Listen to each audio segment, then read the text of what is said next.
Good evening, everyone. Welcome to everyone in the chambers. It's good to see a good crowd here this evening. I would like to call this council meeting of the Town of Lincoln Council of July the 27th, 2026 to order. And I would ask if you are able to please stand for the national anthem.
Right people here this evening. Thank you so much.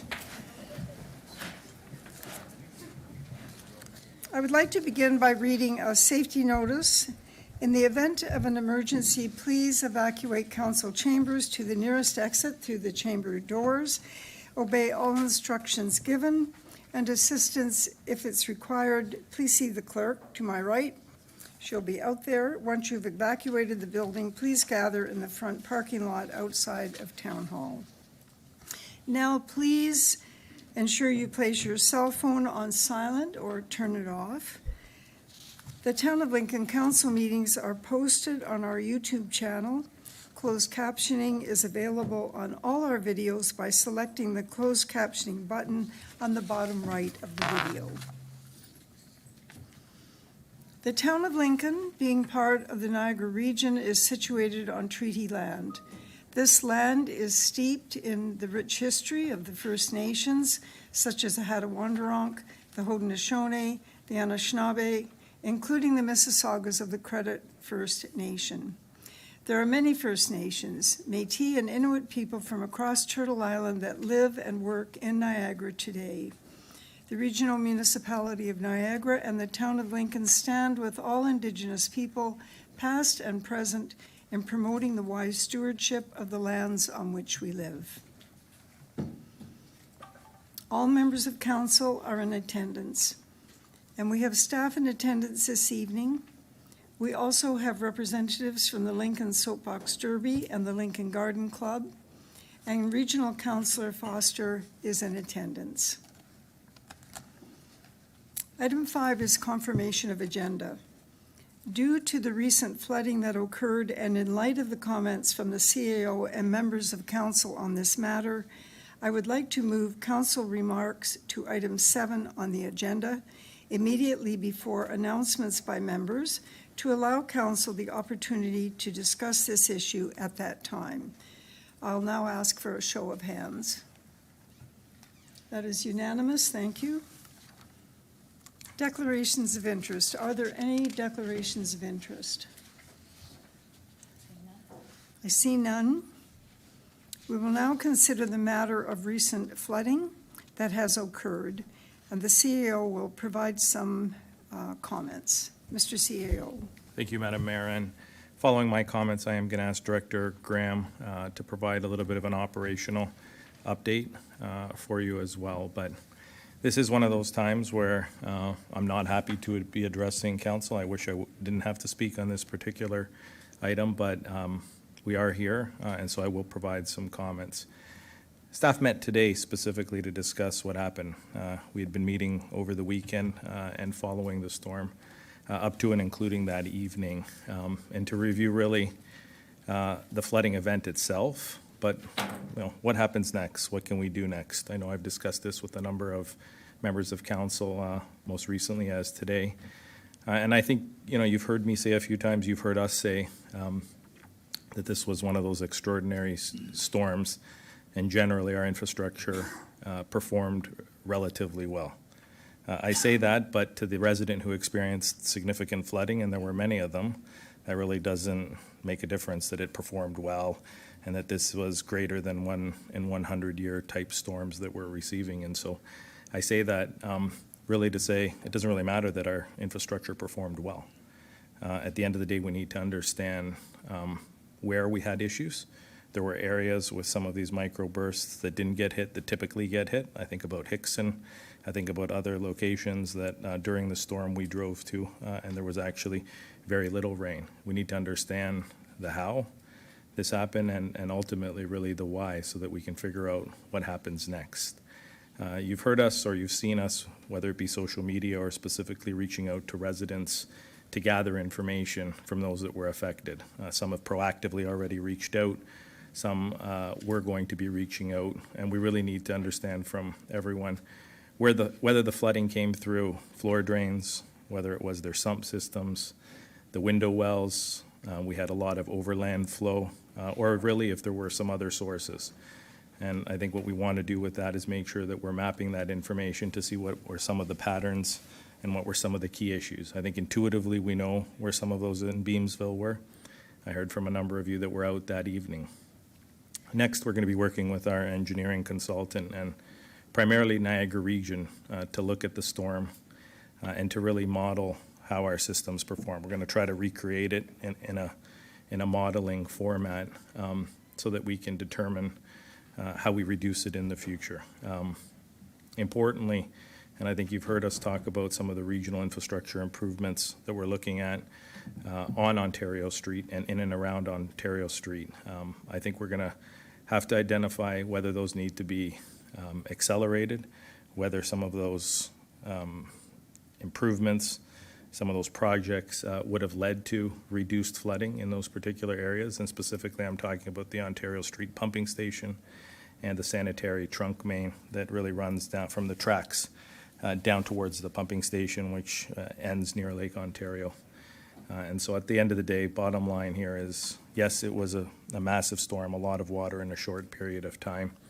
But we need to make sure that if infrastructure needs to be accelerated, right now those works are scheduled for 2030. If those works do need to be accelerated, whether they're ours or the regions, we need to push to make that happen. And I do see Councillor Foster nodding, but I think this is one of those things that in short order we're going to determine what needs to get done, how it needs to get done, and if the region needs to come to the table, we'll be having those conversations. I've reached out to Deputy CAO Sergi as well as Ron Tripp today, and I echoed similar comments as I'm making this evening. So turn it over to maybe Director Graham if he's got some high-level comments he wants to add, and then, of course, to members of council. Director Graham.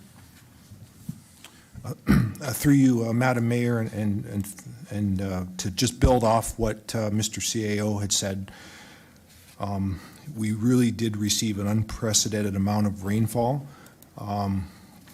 Beamsville got hit the worst, Beamsville North.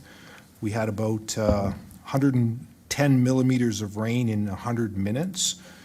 And just for some context, that exceeds a 100-year design storm that a lot of the infrastructure is designed for in terms of its maximum service level. So that's why residents may have seen various stormwater management ponds where they may have been overflowing, because that's the design service level that they've been built and designed to accommodate the 100-year storm. So we did see a lot of flooding across the community that probably a lot of people haven't seen before, just given the degree of this magnitude of this storm. As Mr. CAO said, in terms of next steps, we are mapping out every flooding report we receive from residents, various types of flooding.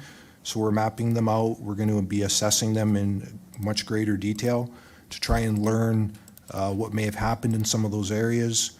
We'll be working with our engineering consultants to also help us model some of the systems. We have a lot of data from the rainfall that we can use to kind of help create, what happened and see what we can learn from that in terms of how things performed and identify what else can be done in the future to improve those situations. And we're going to be working very closely with our partners at the Niagara region as we go through this review. Thank you very much, Director Graham. Do you have anything else to add, Mr. CAO? All right. Well, we'll open up the floor now to councillors. And you can just go into the queue as you normally would if you have any comments to make on this.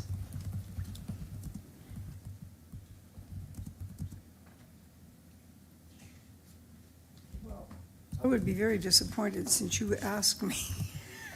Thank you very much, Councillor Russell. You go ahead. We're good. Yep. Don't touch the word. He's on. Thanks, Madam Mayor. Through you to staff, again, very much appreciate the opportunity to speak on this. Obviously, again, being one of the Ward 1 residents, we received probably the most concerns raised in our area. I know I had, as of today, 99 homes that reached out to me directly about flooding concerns again, and it was all three. It was, again, sewer backup, there was overland, and then there was just sump pump overflow. So there is, again, a wide variety across lower or northern Ward 1.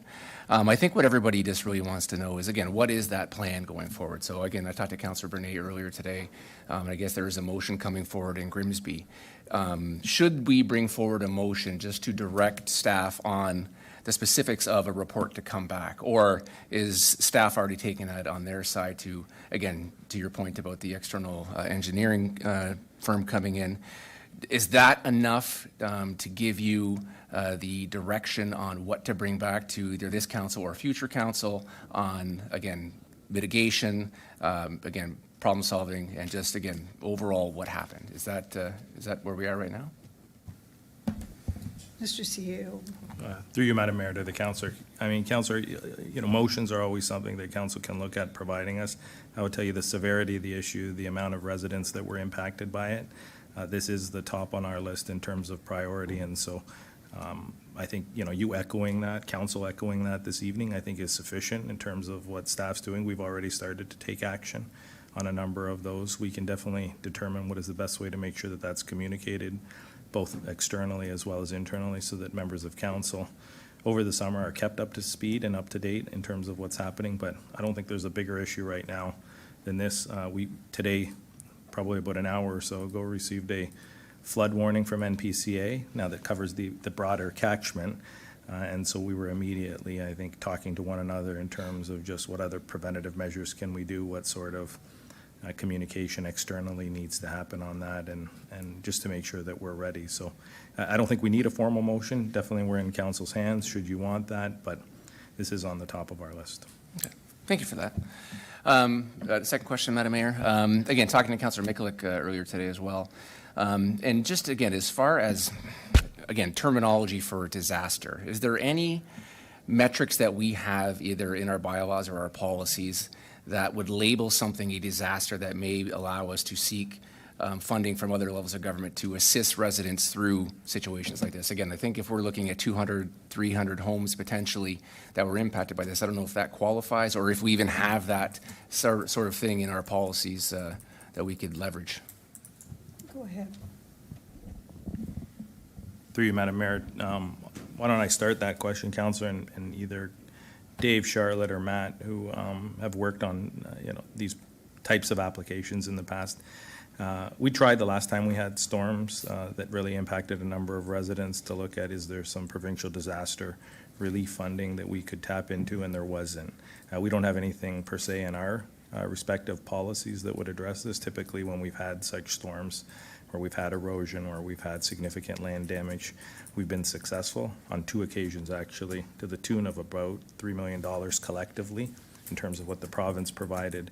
I have reached out and spoken with the CAOs of St. Catharines, as well as the CAO up in West Lincoln and in Grimsby, in terms of is there an opportunity to do something here? We did reach out to the region, waiting for a bit more information on that. I don't believe it meets the threshold, but definitely should council want to provide us some direction even this evening to seek that out more formally, we can definitely, get you a more formal response from the provincial government on that. Okay, and then just one follow-up, Madam Mayor, through you. Would there be any strength or to advocate at AMO for this type of thing, to, again, either make it, it may be a more localized disaster funding model that could be tapped into to such things like this? That, again, I'm sure multiple municipalities across the province could probably utilize, especially, again, as climate change starts to, alter some of the weather patterns that we've got. Is that something that you would suggest maybe that occurs at AMO? Through you, Madam Mayor, to the councillor, absolutely. I think we can ask. We're meeting with the Ministry of Municipal Affairs and Housing. We can definitely add this to the list of items that we can have a discussion with them on. I agree with you. I think the threshold that is currently in place at the provincial government is one that is sometimes difficult to reach or difficult to hit. It is when you have large-scale emergencies, and it was designed for things like tornadoes, things that are massive kind of climactic interruptions or disruptions to communities. And I think something like this, as we start to experience more isolated showers and microbursts and things like this that are happening, in no way can we create infrastructure that is of the size and scope, or at least it would be cost prohibitive to do so, that would be able to accommodate this amount of water. But when we do have issues like this, we need to be able to tap into funding versus people simply just going to their home insurance companies, which I know I've heard some of the challenges with that as well. So definitely something we can add to our AMO delegation list and make sure that we bring that forward. Okay, thank you, Mr. Seal. Thank you, Madam Mayor. Councillor Brunet, please go ahead.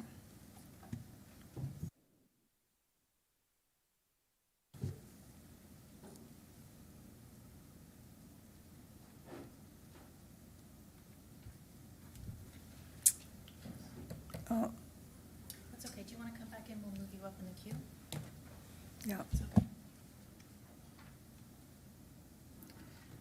Councillor Patriva, put yourself back on. Put it on and I'll move you up. I'll just move him up. I think you were next. Yeah, he was. And now we'll just go here. Okay, great. Go ahead. Thank you, Madam Mayor. Through you, appreciate the opportunity to be discussing this.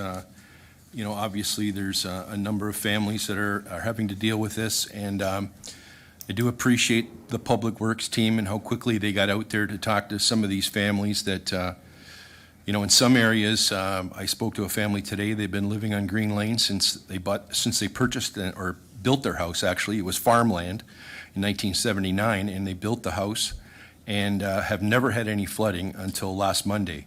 So it's pretty tumultuous for some of these people to have to deal with it. They don't understand, how the insurance works. They don't know what a claim involves. So I really appreciate the fact that we've made a great effort to get out there. But my question through you, Madam Mayor, to either the CAO or to the director or maybe just Mr. Deanny is, as we move forward, and Director Graham kind of touched on it, we have made some huge investments in our infrastructure, and I heard comments about the Cherry Heights storm retention pond. I heard comments about the storm retention pond at the corner of Bartlett and Green Lane. And normally those ponds are bone dry, and last Tuesday they were full to the brink. And in reality, that means they're working to their full capacity and they're working as designed. But through you, Madam Mayor, to whoever wants to handle it, how do we get that communication out that the infrastructure that we've done on Lincoln Avenue is actually working, that when someone sees that rainwater going over the sidewalk, on the curb, and down the middle of the road to the culvert and to the area by Good Earth, that is by design. That's where we want to take the water. We want it to flow down there so it doesn't go east-west into somebody's basement. So how do we communicate that so residents really understand in parallel? It doesn't ease the pain. It doesn't help the stress of having to bring a contractor in and redo your house. But in parallel, I think communication is really important, and education. And I'm just wondering, how do we get that how do we get out that to the general population? Through you, Madam Mayor, absolutely, and I think it's a good question, Councillor. I think we've started a little bit of that, but to your point, is it reaching everyone that it needs to reach to? Not everyone's going to local media. Not everyone is going to our website or other social media channels, so I think some of it is really taking that old-fashioned approach and individually doing what we've started doing. I know I've started doing, reaching out to individuals one by one, and I think carrying some of that message forward. Because you're right, again, people are in the crux of dealing with an emergency in their own homes. They're not logging on to a website to look for information, or they're not necessarily reading their local paper. And so I think, again, some of that's going to be just the individual outreach that we do. But I know Dave and a number of his staff did work late and have continued to work late talking to residents specifically. And I think all of you are messengers in that as well, in terms of being able to share that information. So if we need to equip you as well, we will do that. But I don't know if anyone else on the team maybe wants to add something. Mr. Deanne, do you have any comments? Thank you, Madam Mayor, and through you to the councillor, just to sort of dovetail on what the CO indicated. I think our communication approach over the last little bit, councillor, has really been focused on providing obviously some empathy and understanding in terms of what our residents have experienced last week, showcasing what we're trying to do to prevent this moving forward, similar to the comments that the CEO made in regards to our public works staff and their working with the region. But I think in terms of next steps, that could be something that we will definitely look at. I know, as the CEO indicated, we had some conversations this morning, the communication staff, in terms of how we can get some more messaging out there. And I think we'll take to heart what you just said. So thank you. Thank you very much. Councillor Brunei, If I did could you just have follow anything up else? with another question. I know that, I know Councillor Russell indicated that, from his perspective, the calls that he's getting as a Ward 1 councillor that, that Beamsville was hit hard, and we agree with that. But we've also been aware of a district in Vineland and Tallman Drive, and they experienced quite a bit of flooding. So I'm wondering what the thoughts are on that specifically. I know we've had that on our radar. We've been hearing it at ward meetings. We've been hearing it at the Moses Rittenhouse open houses. And some of those residents have been looking for some assistance. So I'm just wondering if, through you, Madam Mayor, the CEO could speak to that specifically. Go ahead. Through you, Madam Mayor, to the councillor. I think you're right, Councillor. Tallman is one of those areas in our community in Vineland that is the hardest hit and has been the hardest hit. And I think you've heard me say on a number of occasions, if I'm prioritizing capital investments over the next number of years, Tallman's probably on the top of the list in terms of what needs to get done. Some of that work is conditional on the region, but I think we need to look at what can be phased, what we can do in advance of the regional work. And I think every time we have issues like this, the region does need to be brought up to speed, no different than what we're going to do on Ontario Street and the pumping station in terms of 2030. Again, knowing that everyone's got an infrastructure deficit and infrastructure shortfall, and we have limited amounts of money, but to me, Tallman Drive remains the top priority that we need to start advocating for and prioritize when we look at capital works into 2027 and beyond. Thank you, Madam Mayor. Thank you, Councillor. Councillor Pachariva, please go ahead. Yeah, thank you, Your Worship. And I'm going to kind of go down the same tact as Councillor Brunei and Councillor Russell. I'm going to start off first with AMO. We had some success a few years ago when we advocated about the change of the state of emergency, when it dealt with social issues like mental health, addiction, and homelessness.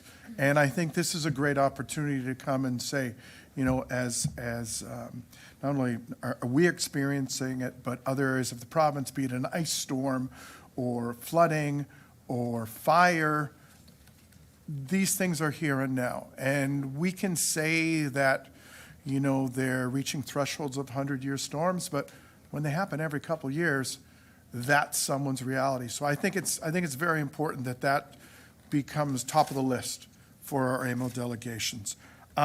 Secondly, with respect to communication, and I think we need to maybe take a little bit of a pivot to try to separate the three causes, right? So we've got overland flow, we've got sewer backup, and then we've got streams, creeks. And there's three distinctive possibilities. So whether we maybe use an insert, because it's still hot on the press, the council priorities. And I know it's all printed, but, you know, a little insert in there on, okay, this is what you can do to combat yourself against sewage backup, right? Backflow prevention. And maybe we develop a little program with some money going back. With respect to overland flow, you know, keep your swales clear. Don't put a shed in it. Don't put a raised garden bed in it, and things like that. Like, much like when the fires have hit out west, you got to fireproof your home so you don't have these shrubs that are flammable close to the home, and do a whole communication program around that on arming our residents with what they can do and then how we can help them to get there. And I think the third one, and the most important from my standpoint, having stood out there and watched the water rushing down the creek beside Lenko's and then through the brand-new box culvert and around it, like Councilor Bernay said, it went down Lincoln Avenue, it went down the curb. That's where we want it to go. But people don't know that the creeks are their responsibility to keep them clear. So whether we maybe adopt them as municipal drains or some oversight, or work with Councillor Foster and the Conservation Authority to develop some type of program to educate and help the residents keep these things clear, because it only becomes top of mind when something like this happens. Like, there was a resident on Green Lane that had flooding, overland flooding, and you could see the brown water right up to the back. So this poor gal got hit from the back, from the stream overflowing, and then got hit from the front, from the water rushing down Green Lane, because she was in the dip. And, you know, she's looking after a brother who's ill in the house. She had 6 inches of water in the basement, so you can't call her because her modem's cooked. And then she had another 4 steps down to like a sub-basement that freezers and chests, and it was heartbreaking to see it. And you know, she couldn't, trying to contact the insurance and things like that. And I know we've all been diligent too on posting things, but, you know, we had the map come out, and I think Councilor Russell posted it, and I was about to post it, and then it starts, well, where am I? Why am I not there? So it kind of does more bad than good if we can kind of regroup on all this and get some messaging out, because it's up to us to control the narrative. That's the thing that really bothered me, that, you know, the infrastructure's not working, and we've spent money on parks and trails and not looked after this. Well, that's not true, right? So just need to be a little more diligent now in the messaging. I think we've got through the compassionate part, and that's still got to be there, and it's still always going to be there. But, you know, how can we help, and what can we do to prevent it? Through you, Madam Mayor, all good points, Councillor, and all things that are in progress, both in terms of the community newsletter, as well as a number of other things. So everyone from our climate and environmental coordinator to operations staff are working on providing some of those updates. I think you provided some good suggestions in terms of other things that we can be doing more proactively.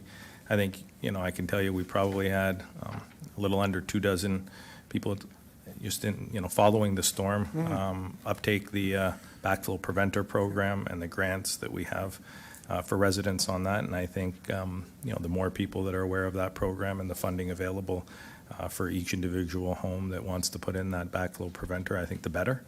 And so we have talked about, if we're overprescribed, how we're going to address that. And I think we've got a plan in terms of the conversations that Director Tunakaitis, Graham, and I have had recently, knowing that already we had over 20 people subscribe to that. So a number of ways I think we're going to try to get the information out, and so I appreciate your comments. Yeah. And that's terrific. And two, I just want to highlight the fact too that staff was out there during the storm. I mean, there was, the fire truck at the corner of Green Lane pumping. Mr. Neubauer was up at King Street and Lincoln Avenue and was witnessing the water rushing firsthand, and that, people that have put in, contact information that, staff is doing everything they can to reach out. And in those circumstances too, when, their telephone line isn't working, that they'll make every effort to go and knock on the door and go with a compassionate ear and that. So, thank you. Appreciate it.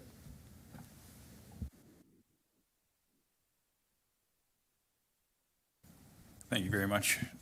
Through you to our CEO. Thank you, Councilor Russell, for bringing up that disaster conversation. When I spoke to you earlier today, I did consider this to be a disaster, similar to any disaster where there's excessive water. With sewage, I can't even imagine the scope of that disaster, as I've not experienced that one. Thank you, Councilor Brunet, for bringing up the Vineland issues in Tallman. I think the more of us that recognize that area as being a problem area, the stronger the argument would be for the region and ourselves to step up and take this matter seriously in the future. With regards to this, we're always hearing about unprecedented storm.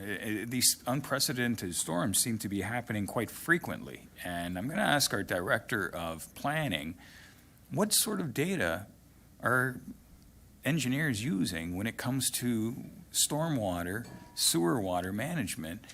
How outdated is this? Is this are the specs, are the stats from 90 years ago that this is happening almost on a regular basis to the point where residents can't get insurance anymore? Does this information, do these specifications or acceptances need to be reviewed and updated? I've asked this before. Mr. Bruder. Yeah, thanks. Through you, Madam Mayor. Yeah, it's a good question. I mean, when we look at designs of new developments, and new development, when I say new developments, that can range from, a new house being built and a drainage plan associated with that to a larger subdivision. There are design standards that need to be, undertaken and fulfilled. Specifically, I don't want to go too far into the technical details, but, we look at, or the design engineers look at, okay, what's happening on the site before the development happens. Usually there's already some type of drainage pattern, water coming in, leaving the site. That's supposed to be kind of maintained or held capacity and flow-wise so that what happens after the development, water leaving the site is the same as it was before. And there's a lot of different means of doing so. I heard stormwater management ponds. Sometimes there's underground storage tanks. Sometimes there's upsized pipes under the ground to kind of hold that water and discharge it slowly so you can match the pre-development levels. What the issue is all these design parameters are associated with what we call in the industry a 100-year storm on the max side of things in terms of capacity. Well, I think, we can all acknowledge that those are happening a lot more frequently than every 100 years these days because of a variety of factors. The 100-year design is something that is industry-wide at the moment. You're right, it's been industry-wide for quite some time now. It's something the industry is looking at in the context of climate change and adaptation. But, there haven't been new standards developed yet. I think it's a very big undertaking because it applies very broadly. I'm not sure what the implications are from an insurance perspective, but that's what I can tell you is that, those particular standards have been in place for quite some time, and they are being looked at because there's a lot of recognition. You take that storm, we got, probably even a little better than a 100-year design storm in like an hour and a half. So, these are the types of things that need to be looked at because of the increased frequency of these events. Appreciate that answer. I think it's not so climate change. I think it's an adaptation. I think we need to adapt ourselves to expect these sorts of instances to occur more often. You live in Florida, you don't have a basement. I don't even know if I would want a basement if I was living in an area that would have flooding, especially of this sort, as frequently as what I'm hearing. Another question I have is to ourselves and to our CAO, like with respect to the timeline of reviewing this with the region and this sort of thing, there's developments, new developments that are going to be asking more of our existing or current infrastructure. Do we just keep going with all of that? Like, do we put a pause on that? Do we wait and look at this before we move forward with future parking lots, future condominium, future anything? Mr. CAO. Through you, Madam Mayor, to the councillor, anytime we have a new development, small or large, and Director Bruder can definitely chime in. In those particular cases, we're doing those types of studies and modeling to determine, does the addition of 8 new homes, 10 new homes, 50 new condos impact our water systems? Maybe to go back to the 100-year storm. A 100-year storm doesn't mean it's necessarily going to occur in 100 years. What it means is that historically there was a 1% chance of that storm occurring to that severity. And so I think we would all determine when we look at rainfall statistics that it's based on past observations, not future observations. And I think what we're seeing more now is the fact that how do our other systems work that support it? I've said it before, and I think Councillor Brunet hit this particular point. It is inconceivable to think that we could build every pipe or culvert or pumping station to handle every possible storm. The costs would be enormous, and that's just not how municipalities look at kind of modern flood resilience. I think what we need to do is determine, are all our systems working well together? Is the overland flowing? Is the inflow infiltration that we're looking at addressed? Are our stormwater management ponds acceptable? And so I use that example to talk to you about now moving forward. What do we do with developments that are coming towards us or coming online? I think we need to continue to update and look at whatever town and regional improvements can reduce that particular impact. But I don't know if Director Bruder may have something to add. I think he may be able to chime in terms of how we look at individual projects or individual homes. But adding a few homes, isn't necessarily what's going to impact the system. We need to look at it at a much more macro level. Mr. Bruder. Thank you, Mayor Easton. Yeah, I think another thing to consider, I agree, we definitely have to exercise a high level of diligence when it comes to new developments, which we are. We're trying to look at larger catchment areas too when we get a development application, not just that specific property, trying to figure out the overall drainage patterns in the area and go from there. But one thing I did want to highlight, an additional point that I think might get lost in this, is I know we're talking about new development and the extra contributions in terms of the impacts to the overall drainage system, but also I would add a lot of these design standards requiring this control on site for new development. For some of the existing and long-standing land uses that are already there and have been there for years, that wasn't there. So I think that's a whole other factor that goes into this. Some of the existing properties, developments that have happened, I don't know, decades ago that are there now.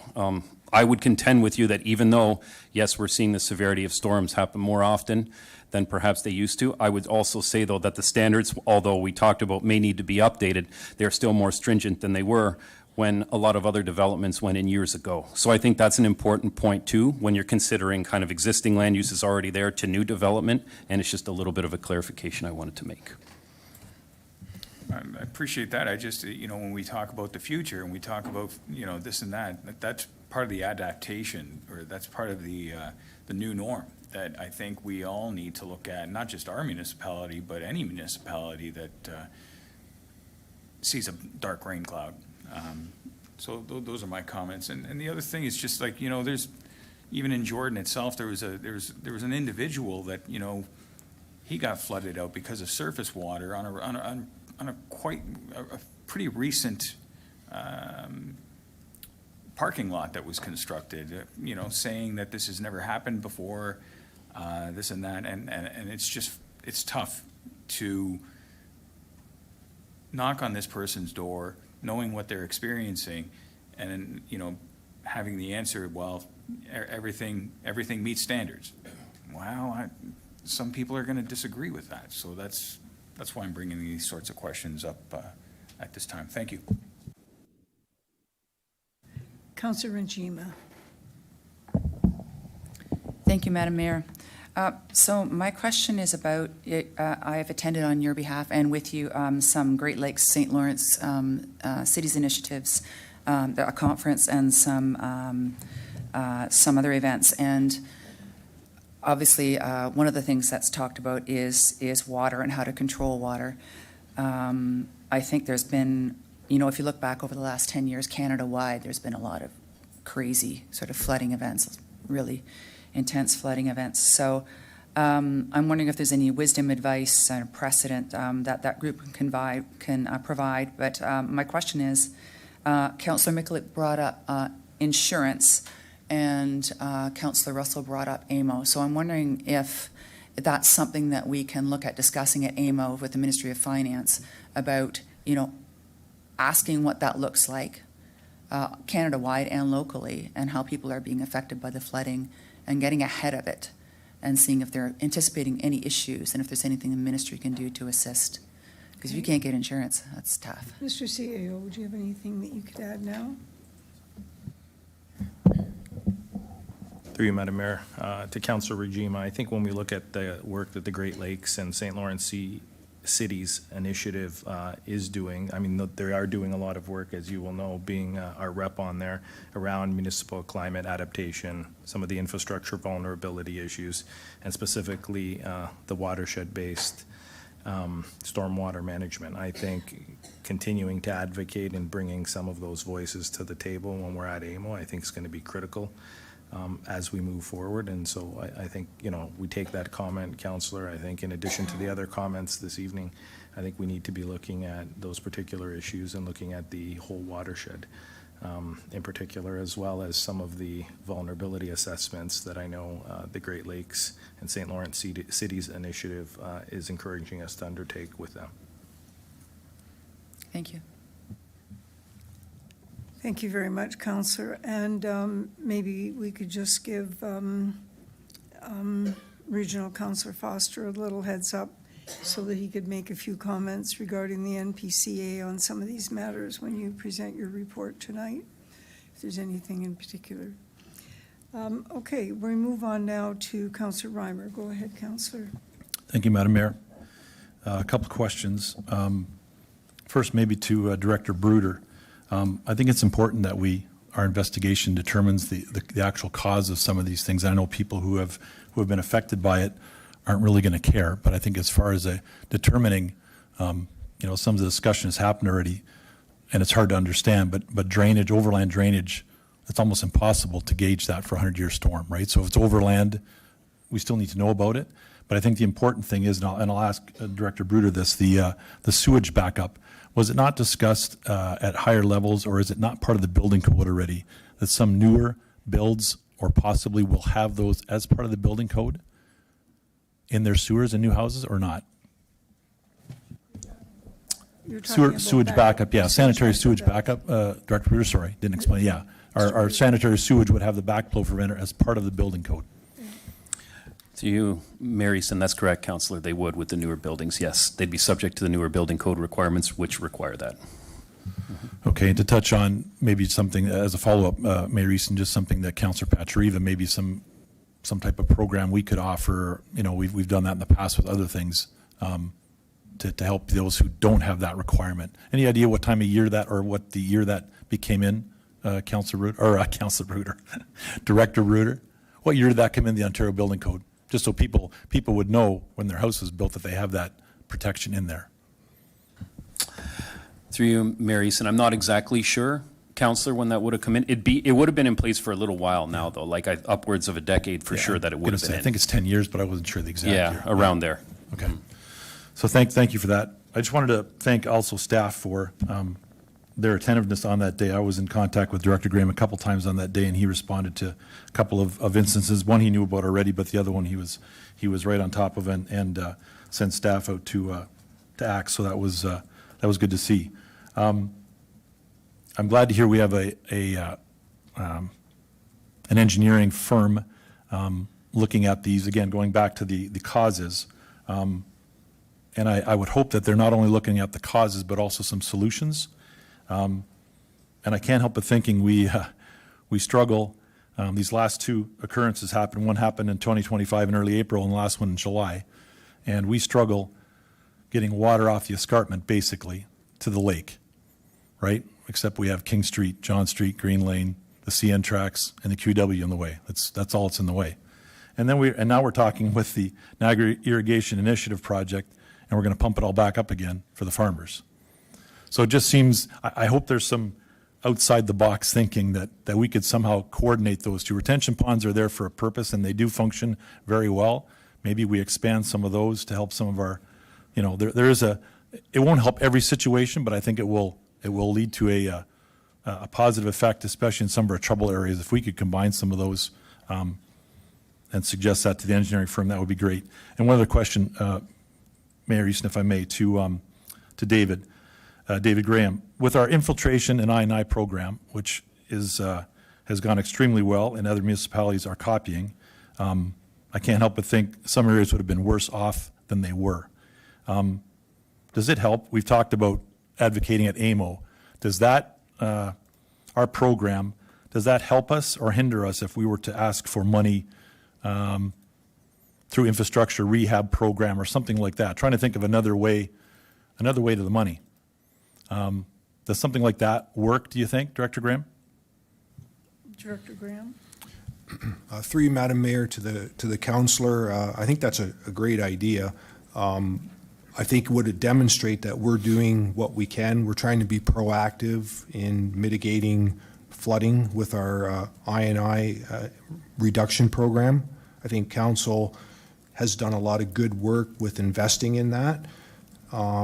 I know when we do our modeling assessment of the storm, the flooding would have been a lot worse if we wouldn't have done the I&I work that we've been doing over the last number of years to help remove excess flow from the sewers. So I think that's important to note. But yeah, I think it would be viewed, Councillor, as we're doing what we can to help when you're making that ask. Thank you, Director Graham. And I think in our messaging too as well, I think some people misunderstand that backup situation. We talk about infiltration, but I don't think they put two and two together, that stormwater is in our sanitary sewage. That's why that happens. It's not everybody uses the washroom more, right? Like there's a reason why, and that helps. There's lots of reasons why that happens. It shouldn't be. There should be zero issues with your sanitary sewer when there's raining, right? It just doesn't, that's not the way things work. But I think in our messaging, somehow we could get creative and kind of encourage people not to put sump pumps in the sanitary sewer and those kind of things. Like all those add up, right? So downspouts, all that kind of stuff. So thank you very much, Mayor Easton. Thank you, Councillor and Deputy Mayor. And Councillor Timmers, you're next. Thank you very much, Mayor Easton. So when you're at the bottom of the queue, most of my questions have been answered. And I'm really happy that we're having this discussion because there was a lot of misinformation. And I think we're kind of clearing a lot of that up here tonight. And the points of Tallman Drive being added to the priority list for the 2027 budget is really a good thing. That's coming out of a terrible situation. I had family and friends as well that were affected by the flooding. It's one of those things that we didn't predict, and hopefully through the review we'll learn if there's any areas that we can correct and we can make some changes moving forward. I think communication is key, though, and I think it's been a very good discussion tonight, so I don't have any further questions. AMO, the delegation to AMO makes a lot of sense. Perhaps there's some kind of disaster relief funding available that we could apply for. I'm not sure on that, but I'll leave that up to our staff. And that's it. That's my comments for tonight. Thank you, Mayor Easton. Thank you, Councillor Timmers and Councillor Russell and Councillor Patriva. I'm looking for a unique, never heard before this evening, and one shot each. Okay? Go ahead, Councillor Russell. Pressure's on. Thanks, Madam Mayor. Through you to staff. Again, just kind of touching on what Councillor Patriva and Councillor Brunet had mentioned earlier, but not to the same degree. There are a number of hot spots that we are well known throughout the town, Tallman Drive, Golden Horseshoe Estates, again, some of the areas along John, some of the areas along Green Lane, along both creeks. Is there a way to prioritize some of the staff work to make sure that, again, the ditching, that things that we can take care of ourselves without any external funding or external contractors, that we can prioritize that in the next little while.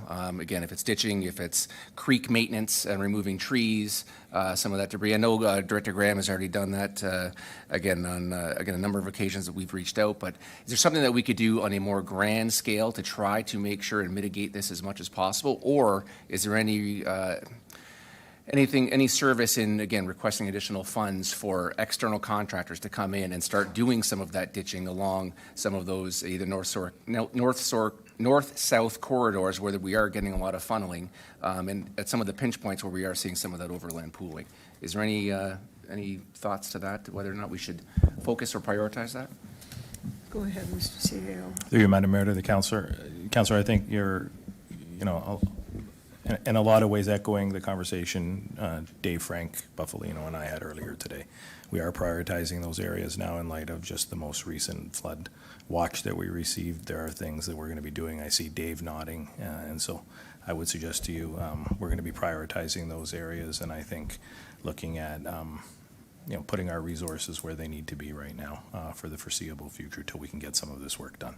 Okay, and just one quick follow-up. Is that something we can do in-house, or do we need any external assistance? Through you, Madam Mayor, to the councillor. I see Dave nodding. I think most of it can be done in-house. If we do, we'll be sure to update council and probably go out and seek those external resources or go to some more municipal partners.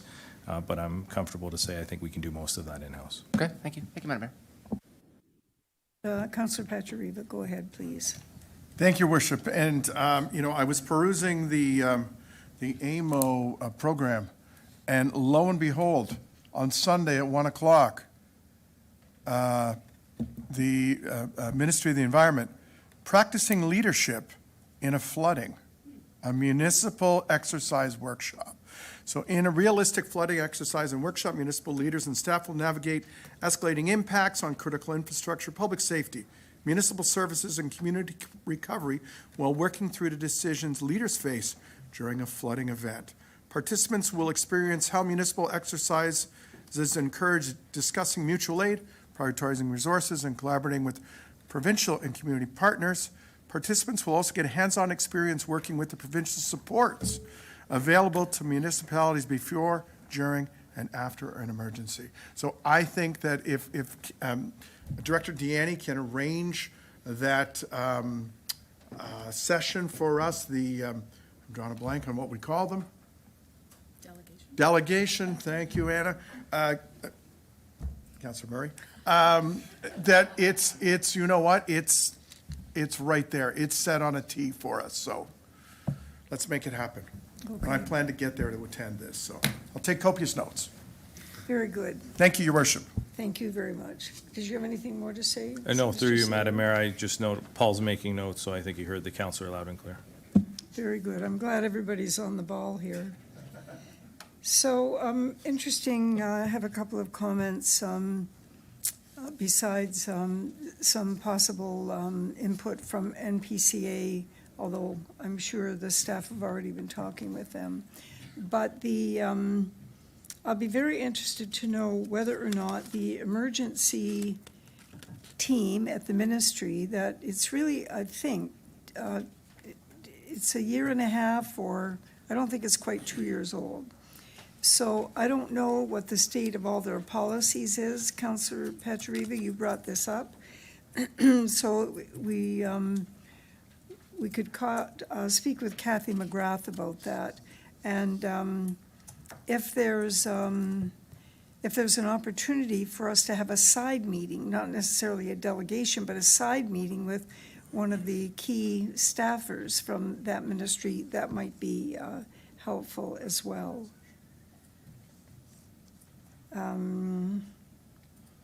Yeah, I'm happy to hear the comments about the I&I reduction, because we've spent a great deal on that. But once again, it comes back to communication. How well do people understand it? It kind of makes you shake your head when there's still roof leaders going into the sewers, and then you end up with a backup. So that's a little bit of a mystery. But again, this is new. There's a lot of things about this that are new. This was a great discussion. Thank you, councillors, for bringing forward all of your suggestions, ideas, and further and detailed discussions about what was actually going on during the night of the 21st. All right, we'll move on now to number 8, which is announcements by members. We seem to have been doing an awful lot of attending of this, that, and the other thing. You are limited to 3 items, and let's start the queue.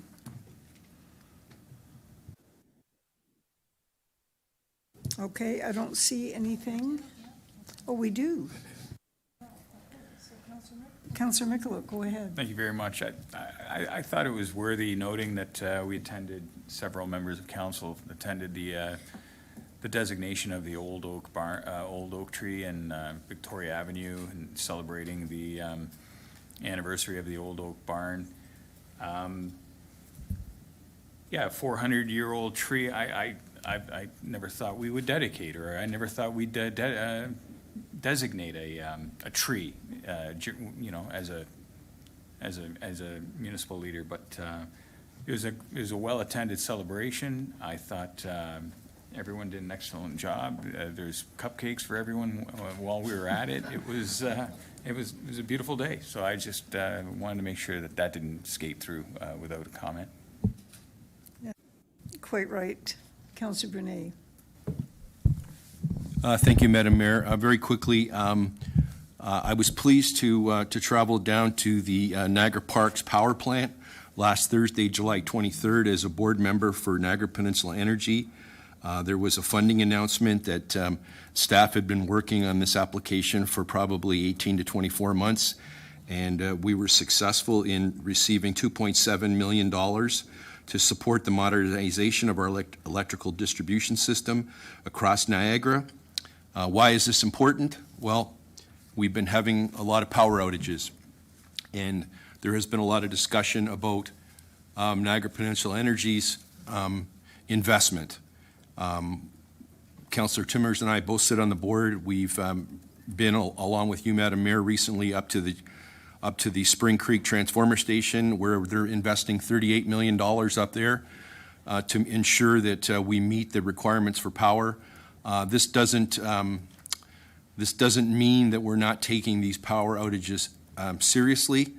We are, because there's businesses and there are residents that have been impacted by the outages that have been occurring. And as we talk about flooding, power outages seem to be happening on more frequent basis as well. So I thought it was important to point out that we were successful in receiving $2.7 million from the federal government. MP Chris Biddle was on hand to bring information from that funding stream, and Niagara Peninsula Energy is contributing an additional $3.5 million. So it's quite an investment to the grid modernization to move forward. So thank you, Madam Mayor.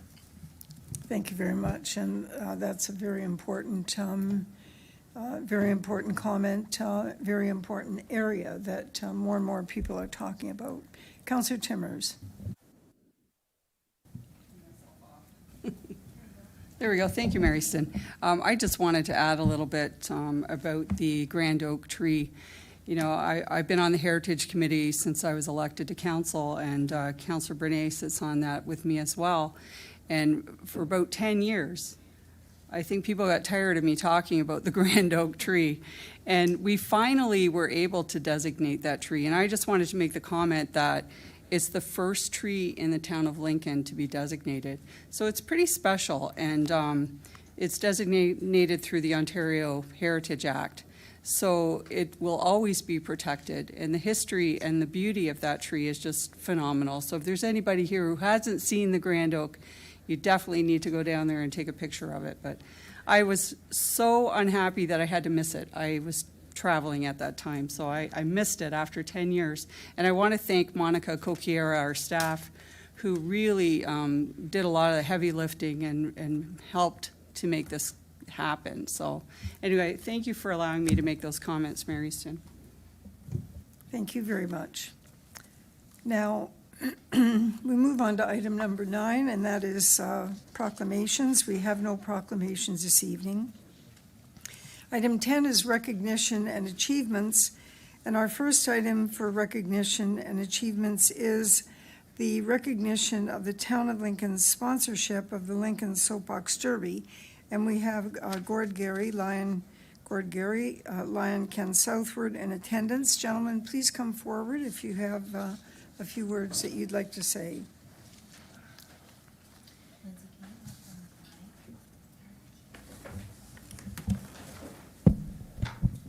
Thank you, Your Worship, members of council, administration. Our presentation is going to be much shorter than it has been in the past. As you know, Your Worship, it's been about 2.5 hours each presentation previously. No. Anyway. I think there was some wine involved in it, too. Could have been.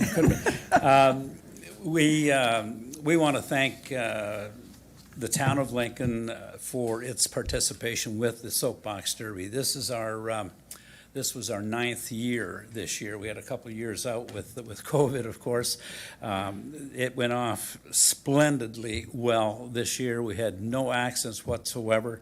We added one element this year to the Derby, and that is a pit crew and racer day, and we do that 2 weeks prior to the Soapbox Derby. On pit crew and racer day, we tear all of the cars down. We make sure all of the steering linkages are correct. We make sure that the brakes are working, that the pads are there. We seem to be going through many more brake pads now than we ever did in the past, and the reason for that is really simple. We seem to have much smaller children, and as you know, we weight the cars up so that they are 200 pounds, the car, the driver, and additional weights. We've made the decision that we're going to bring that back to 175 pounds this coming year, simply so that we don't have to add so many weights, and it'll keep the brake pads a little bit longer. We can get through an entire Derby day with the brake pads intact.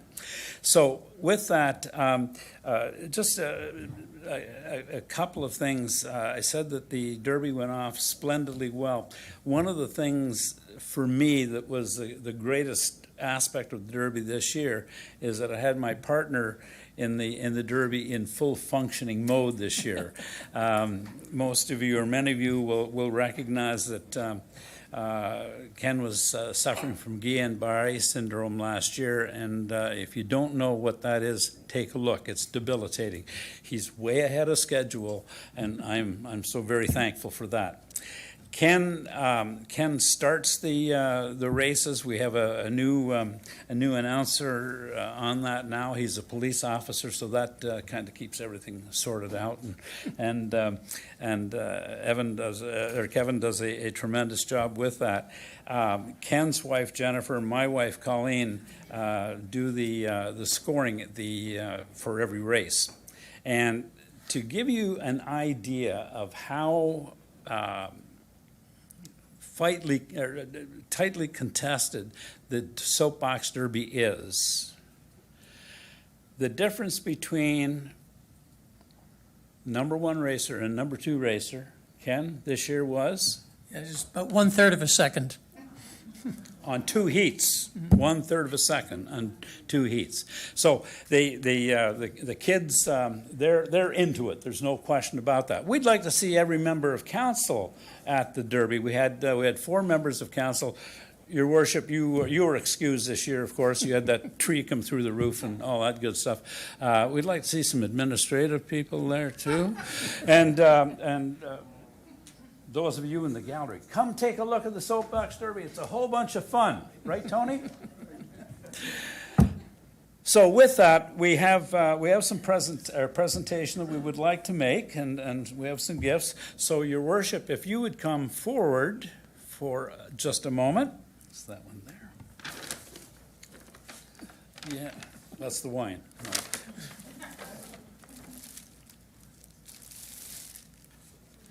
Can you get a hand on this? Okay, so we need to look at the photographer here. So, on behalf of the Lincoln Soapbox Derby Association, we want to thank you for your dedication and support to the Soapbox Derby the last, since the beginning, and we look forward to the town being our title sponsor in the future as well. So thank you very much.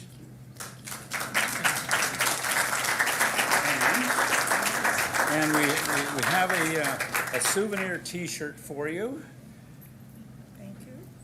guaranteed to fit, maybe. Undoubtedly. And we have a T-shirt for all members of council as Are well. they all the same size? No. She'll sort it out. Perfect. They're all sized accordingly, I think. Thank you all. Thanks very much. Yes, absolutely.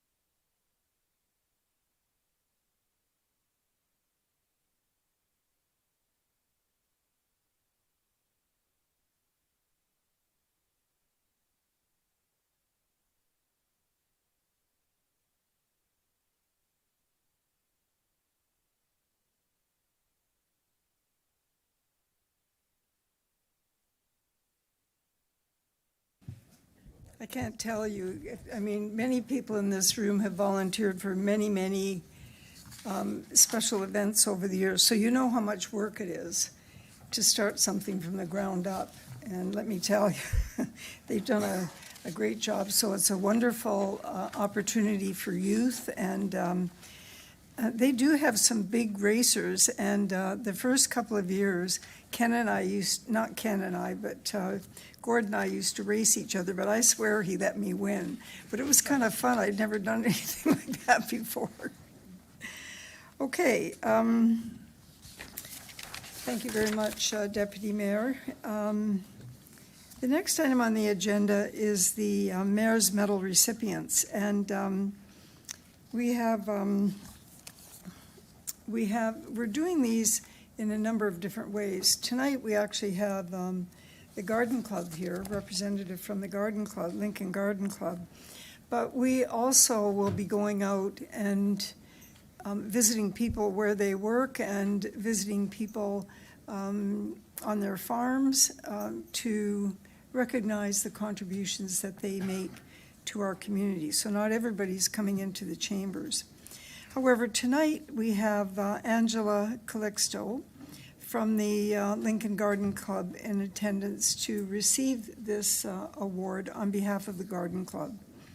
The Lincoln Garden Club is a registered nonprofit organization, and they are part of District 9 of the Ontario Horticultural Association. They've been in town since the 1990s, the early 90s, and even though they shy from standing in the spotlight, they've been keeping the town beautiful for many years, as well as inspiring new generations of gardeners. The club is made up of passionate gardeners, very knowledgeable people, and volunteers who care about the community, and they provide educational opportunities for young people, and they selectively choose spots around the town that they beautify.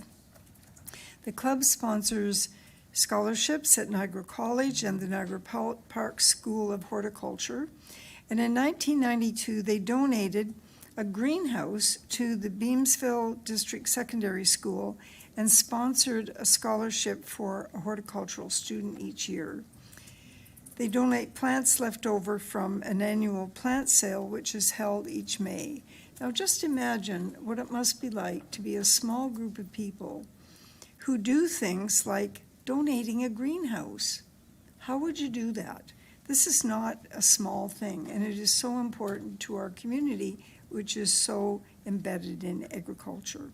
And to sponsor a scholarship, really remarkable initiatives and quite dedicated community members for sure. They have planted and maintained gardens across the area, including Balls Falls Conservation Center, as well as here at Town Hall.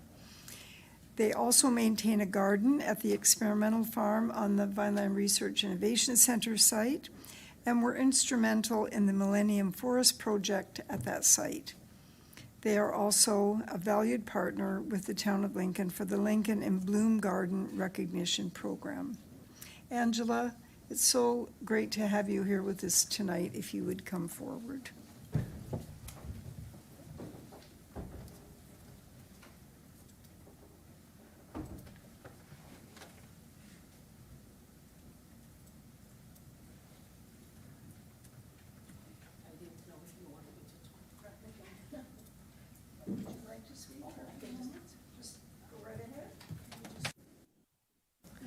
I actually just want to thank the Town of Lincoln for the recognition that we're getting tonight, and that I'm speaking for on behalf of the Lincoln Garden Club and Horticultural Society. And I also want to thank the Town of Lincoln for being one of our partners in crime for the projects that we have undertaken.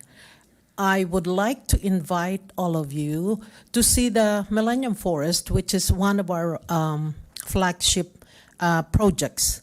And unlike the other speaker, you have to wait until the next soap derby. This time you can just go to the Millennium Forest anytime you want to and enjoy the 135 or 137 trees now. And I think there are no two, or probably there are only 2 trees that are that have in other words, what I'm saying is there are no 2 trees that are the same in the forest, except for probably a couple. But having said that, thank you again, and I'm delighted to receive this, and it will filter down to our members.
Angela was just reminding me that they don't just plant flowers and select and plan gardens, which they did here all across the front of the town hall, but they also designed the signage that went up because they wanted to make sure that as time went by that people understood how these things were dealt with. Can I just add one thing? I forgot to say that the town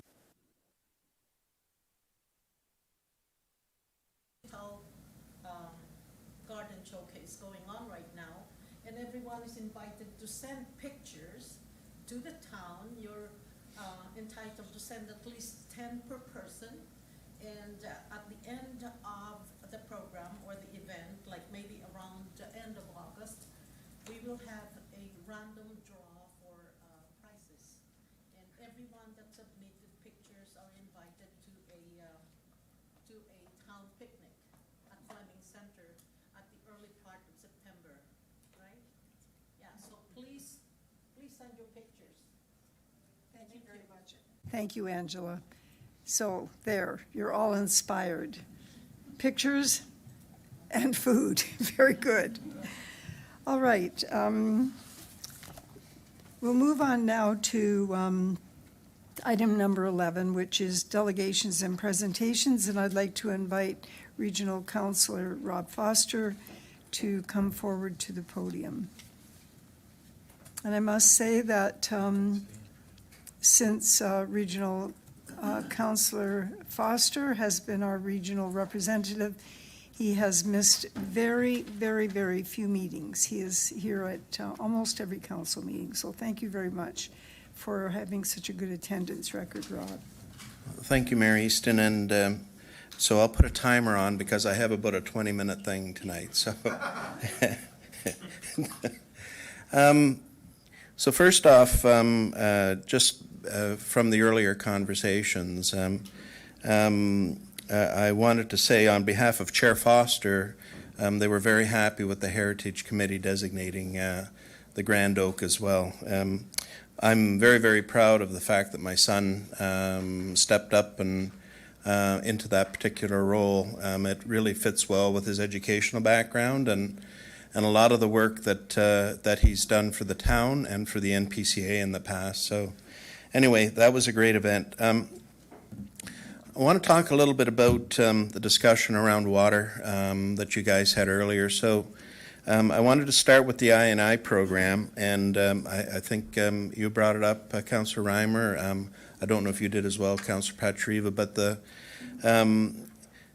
Mayor Easton and I spent a lot of time saving that program at the region.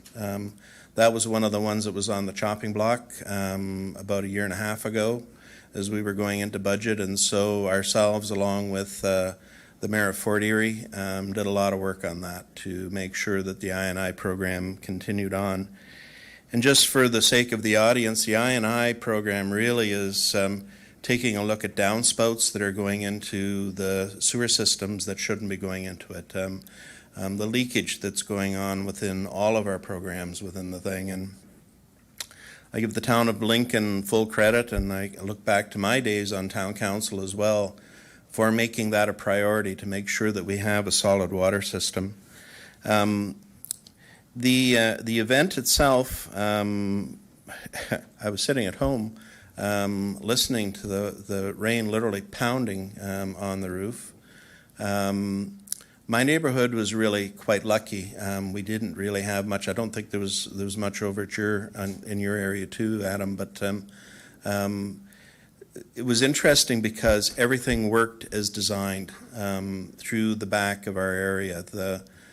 So much rain came down, the flooding came up in the back of my property, but then it drained away within like about 3 hours. So everything worked in that area the way that it was supposed to, which was terrific. As I'm watching it, and I'm like, oh, okay. Well, sooner or later, it may raise. A couple of neighbors had water issues in their homes because the rain pounded on their homes in ways that had never been pounded on before, and so they had leakage coming through spots that, our houses were all built in 1988, so there was places that just need repair. So now they're going to have to take a look at it with their homes.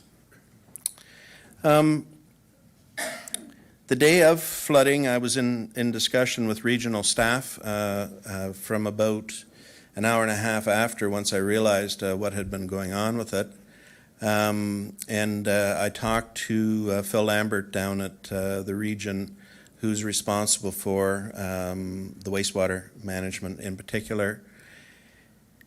And it was overwhelming. And it wasn't just in Beamsville, and it wasn't just in Vineland. It was in St. Catharines. They had flooding. They had Grimsby as well. Opposite side of the peninsula, by the way, there was nothing. There was practically nothing hit there. So a really bizarre storm, to say the least. As I put this back up so I can read it. I didn't know you guys were going to talk about this tonight, so sorry. Garbage collection. Councillors, there's a few of you who reached out to me on the garbage collection. I got in touch with Mr. Kirkopoulos. He was already well down the road with staff at the region to look at doing some extra work. I know there's some disappointment with some people in town about some extra garbage collection not being done in their area, but what did get put in place is no additional cost that's coming into play for us. So I believe staff from the town and the region talked about it, and so the worst hit areas were the ones that the extra garbage pickup was doing. So it's that piece of the puzzle. I like some of the comments earlier about communication. Both the NPCA, which issued the flood warnings once they realized what was going on, and also the region and the town. I thought the town actually was able to get out good communication when it was all said and done. Boy, there was a lot of social media stuff that went on that was just false and wrong. So for goodness sakes, if you're going to be going and trying to figure out what's happening, be very cautious of where you're getting information from, particularly social media. Conjecture is not fact, so I think we should keep that in mind. Just the last thing on this for you. So the NPCA, Mayor Easton brought it up. So we all have to remind ourselves a little bit. The province of Ontario has made significant changes to the way planning works. And most of the onus on planning has come back onto the shoulders of lower area municipalities. We saw that happen. The region is right out of the game when it comes to zoning and when it comes to planning.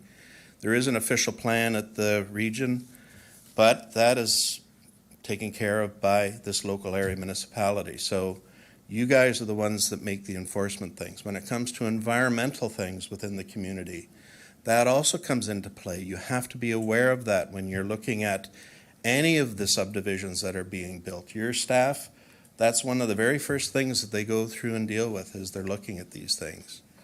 The NPCA is a commenting agency. And so when it comes to various areas that are going into play, I do like the idea. I think it was Councillor Patriva said, you know, maybe getting the NPCA involved with understanding how to make sure we have our ditches done properly, all this other type of stuff. Not a problem. And in fact, I think they would be, well, I know for a fact, they would be quite happy to have those discussions to come in and through. But there's not much you can do when you have 4.5 inches of rain in an hour and a half. And I think everybody just has to sometimes take a step back and realize this stuff happens. Anyway, those are my comments on that, Mayor Easton, for that.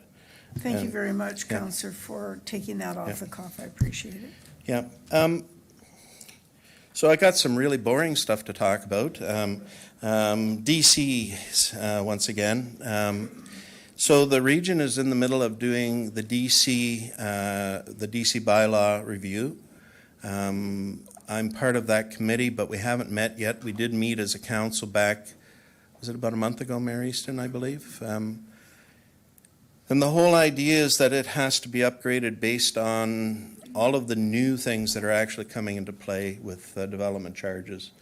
All of us are going to be talking to all of these ministries when we get to Ottawa for the AMO conference on what a lot of these things really mean and how they come into play.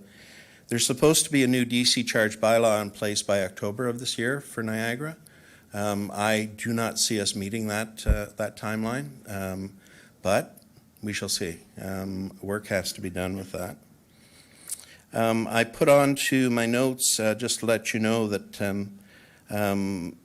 DCs are going to play a pretty important part of the South Niagara wastewater treatment plant. The first phase, which is worth about 35 million or something like that at this point in time, that's going to be 90% DCs that are coming into play with that. Okay, that's the engineering, that's the full design that's coming into play.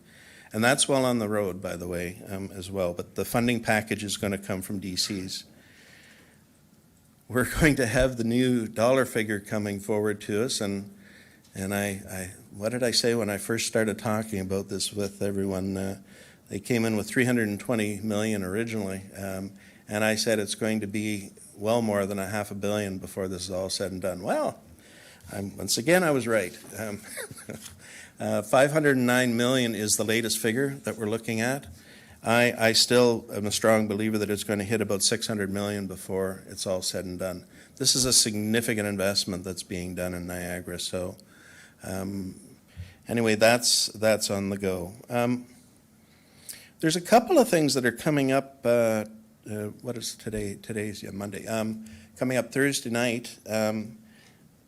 So nobody's ever happy with DCs, by the way. There's and I have a falsehood on my statement here. So you can stroke off Niagara Falls and say St. Catharines, but we had a request coming back in because of a new hotel being built in St. Catharines, and they feel they shouldn't have to pay DCs because it's the first new hotel in 50 years.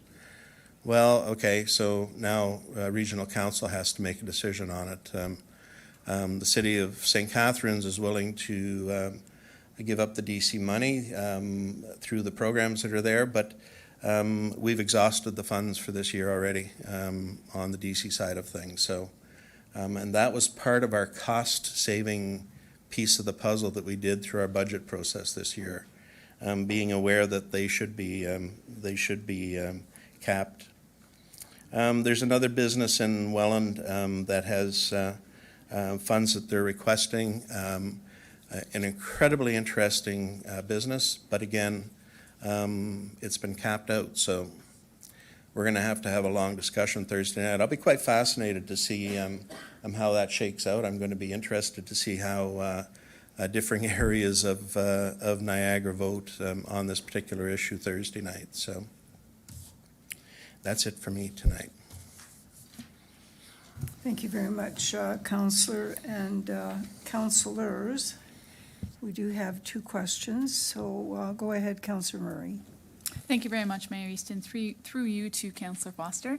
Thanks for the good information on the DCs. I wanted to get a little bit more clarity, if I could, on the last note that you had, the deferral of the DCs. So when you say that the funds are not available with maxed out use, my understanding of that, so please do correct me if I'm wrong, is that the region said we will defer or remove X number of dollars of DC funds for this fiscal year. And that has been maxed out? Is that what you're saying? So we had a pretty significant budget year that came into play. And by the way, whoever is going to be the next mayor of this municipality, whoever it is that's going on, this is going to be the big issue that's going on at the region is how to go and actually deal with these pieces of the puzzle, like DC charges, like the tax incremental grants that are coming into play. To be perfectly frank, we can't afford it, okay? We do not have the taxation base across the board to handle this. So the problem for us is going to be what should or shouldn't be being a part of this. We made a decision back, I think it was Mayor Easton, about 4 years ago, where we said, no, we're going to be shifting to affordable housing, and we're going to be shifting to a variety of things. And we had a council that overrode the whole thing. They basically said, nope, we're going to continue with the way that we're doing it, much to our votes being the opposite.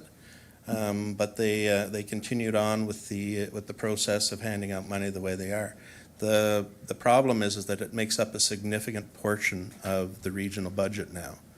And it's not going away. It is continuing on, I would say, a trajectory that looks kind of like a lunar takeoff type of thing, okay? So, so they're in asking for a DC grant.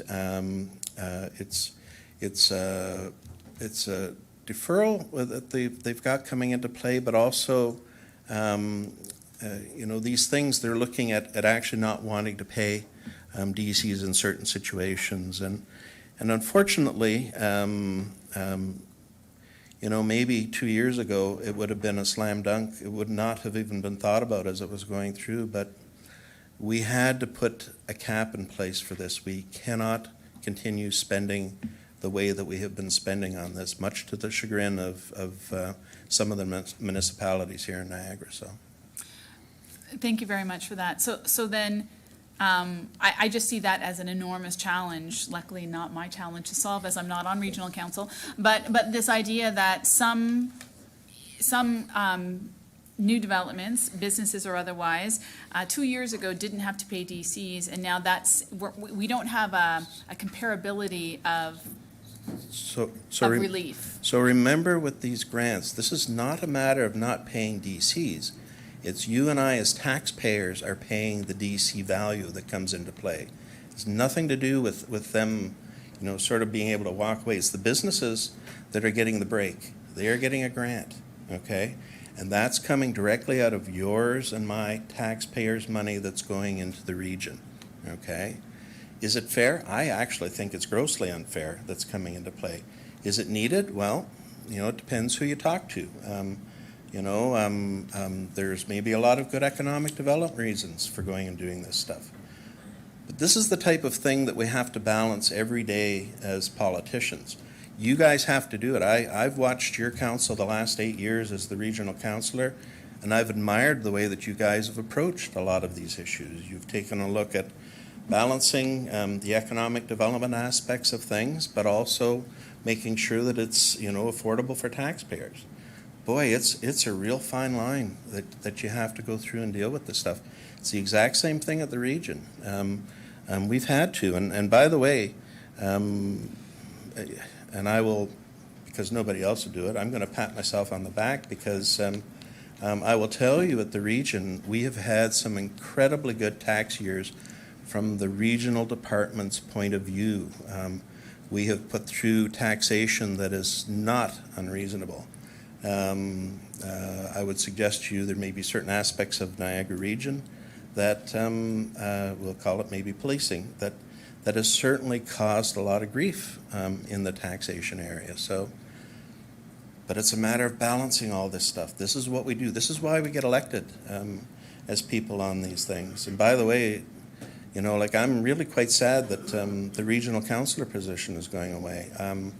In the last, I'm sorry I'm wandering away from your question, but in the last 2 weeks, I have taken so many calls on so many issues within the municipality, the pieces that flow over into the NPCA, all these other types of things, and it's like there certainly is an awful lot of things that regional councillors do. So, Thank you very much, Councillor. Thank you, Mayor Easton. Councillor Pachariva, please stick to the report. Thank you.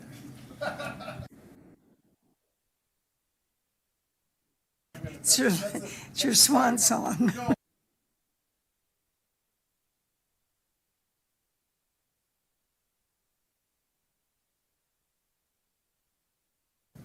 Okay, very good.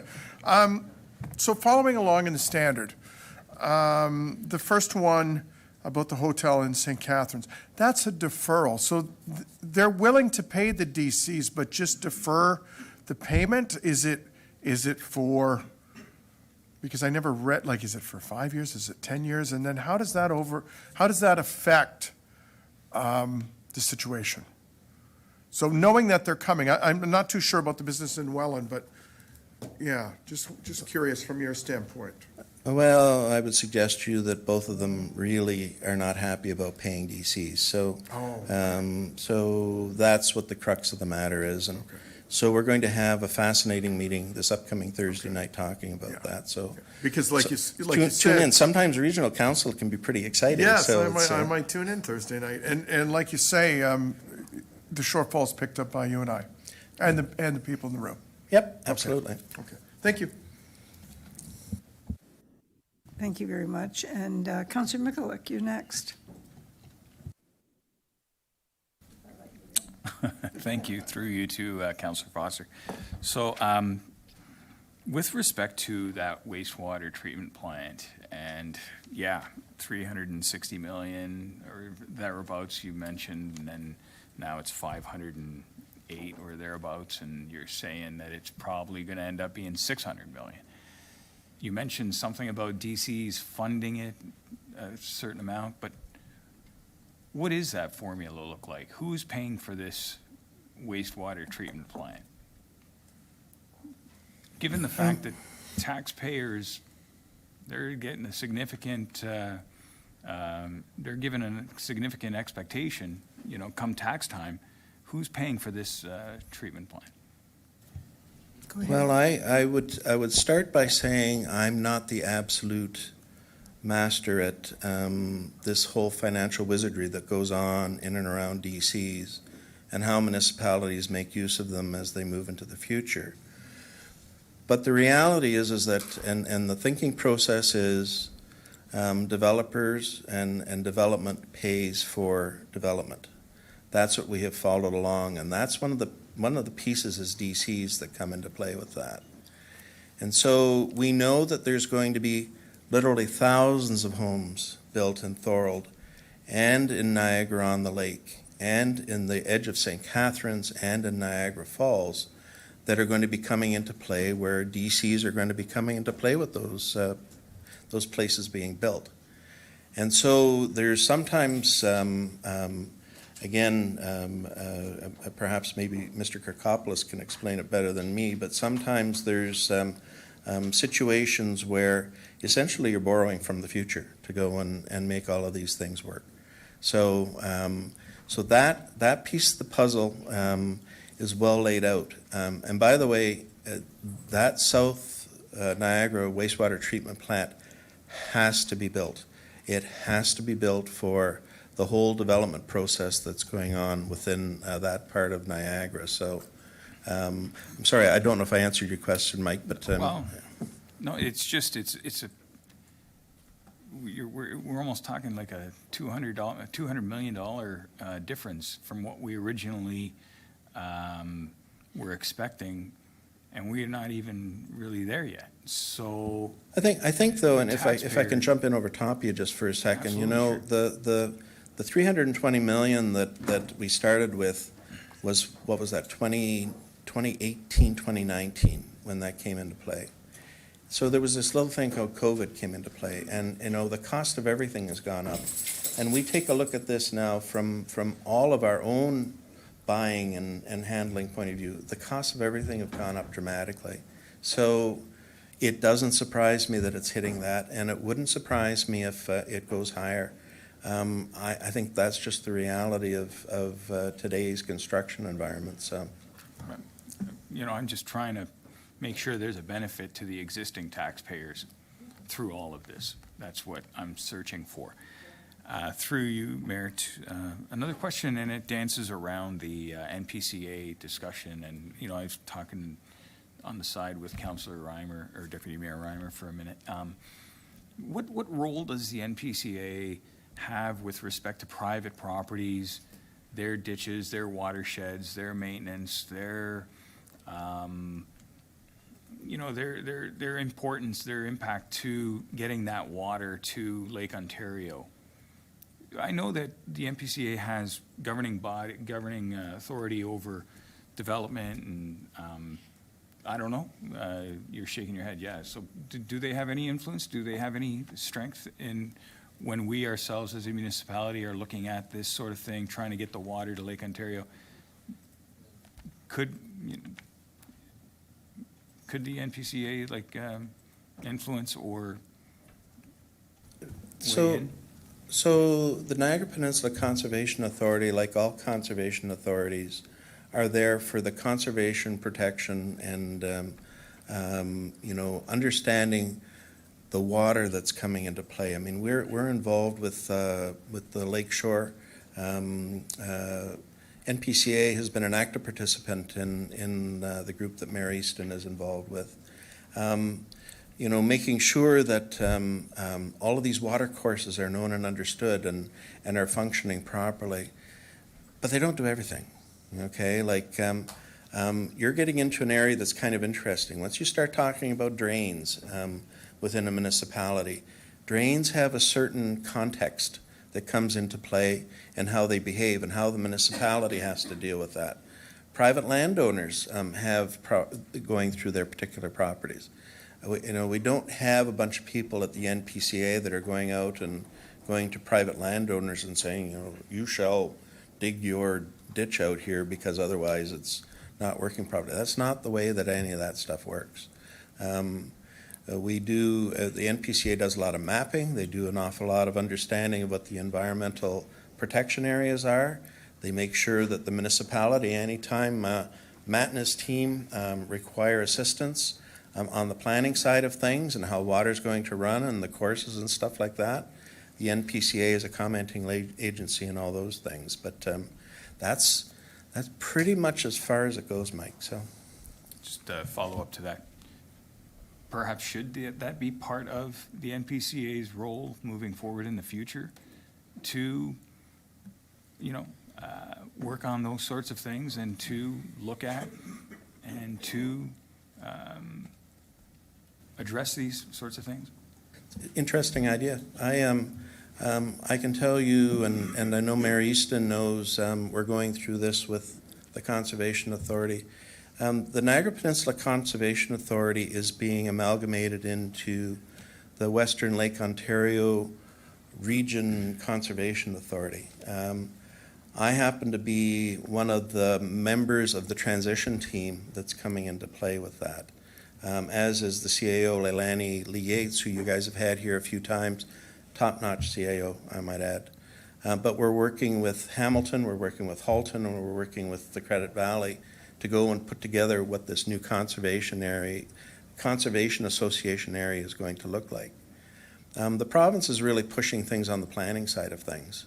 Okay, I think that's their fundamental bottom line. This is what we want to do. We want to make sure we have consistent planning. We want to make sure that the conservation area is there to back up what it is that's going on in that particular area. So, yeah, not a bad idea. I like that. That'd be an idea I would take along. So thank you. If you could, just because like when we talk planning, we're talking, in this case, existing down the stream sort of stuff that up the stream has to rely on making sure that down the stream works. So thank you. Thank you. All right, thank you very much. Councillor Reimer, you're the last speaker. Go ahead. Thank you, Mayor Easton. Thanks, Rob, for being here again tonight. Just with regards to we talked about the last time we were here, our favorite discussion is wastewater treatment plant. Does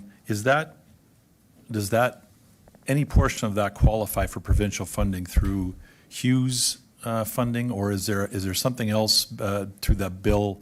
And it escapes me. Maybe Director Bruder remembers which one it is, because there's so many bills come out. But for building homes faster, is there something where that applies to? And just is it better for the region to do it, or does the municipalities play? Like, where does that line happen? Where does that line come? We talked a little bit about on a practical level, where does infrastructure start? But for funding, can they also apply for their piece through you, Mayor Easton? So, actually, that's a great question because it kind of circles off the whole evening. Thank you. It goes back to the original discussion about flooding and all this type of stuff. Region's responsible for the trunk lines that are coming into play. So, and when everything is exiting out of the town system, that's being fired off to the wastewater treatment plants. The water system, the region provides water up to the connection with the local area municipality to go and do all that type of stuff. So, your question on I took myself right off topic. With the funding, does it qualify for any of the provincial bills that they put down? They usually attach a funding model or opportunity with it. Of course it does. It's something that should ideally be funded. The problem is that there is so much infrastructure deficit in the province of Ontario. We're seeing some of these programs they're putting out, and it seems to be going into certain parcels. We haven't seen any yet towards the wastewater treatment plant, but the region has been doing a good job, and the local municipalities have been doing a good job of doing the advocacy with this, with the province. So personally, I foresee good news coming along here at some point in time, but it's likely going to have to be other government funding that's really going to go and do that. So. Okay. All right.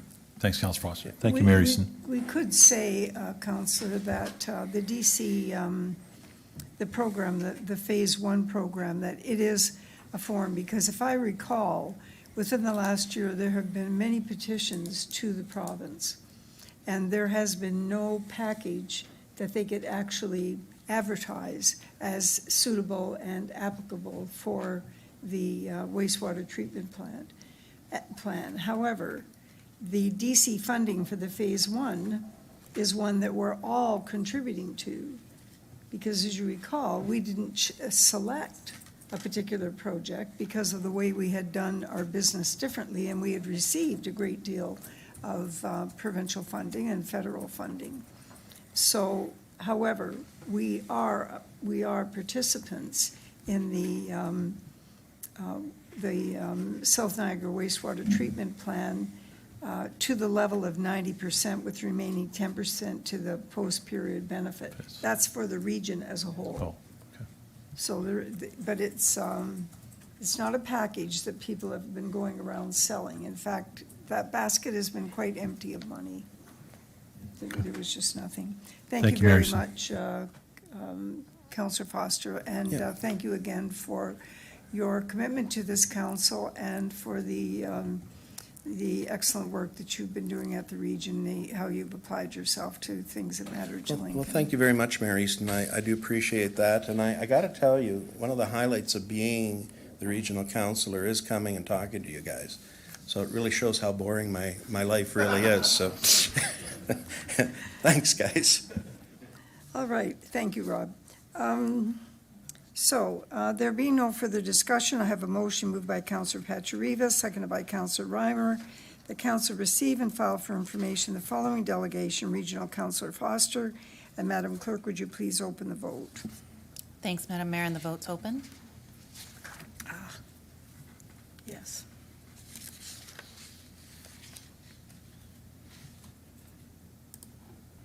I'll close that vote, and that carries. Thank you.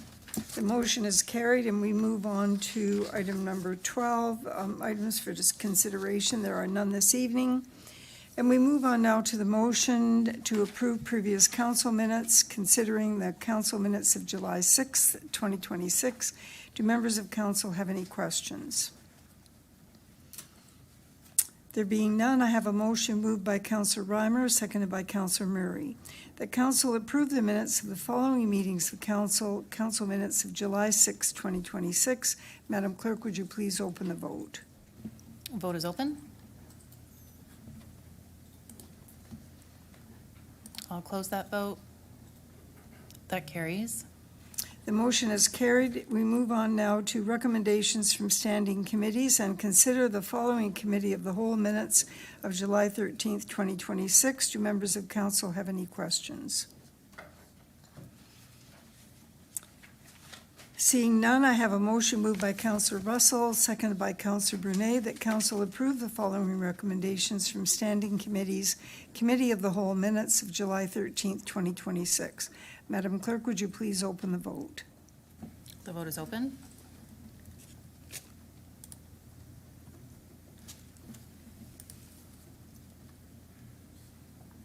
Close it, and that carries.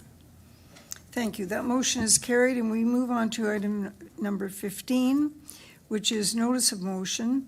And we are now considering a notice of motion brought forward by Councillor Pachariva, seconded by Councillor Timmers, that was introduced at the last meeting and will be brought forward this evening for consideration. Councillor Pachariva, would you please provide comments? Thanks, Your Worship. Councillor Timmers and I are pleased to bring this motion forward because we believe affordable housing is one of the most important issues facing our community today. As a municipality, we may not have all the answers, but we do have an opportunity to be part of the solution. The motion does not approve a housing project tonight. Instead, it asks staff to explore whether a portion of the former BDSS precinct could support a nonprofit affordable housing development as part of the broader master planning process.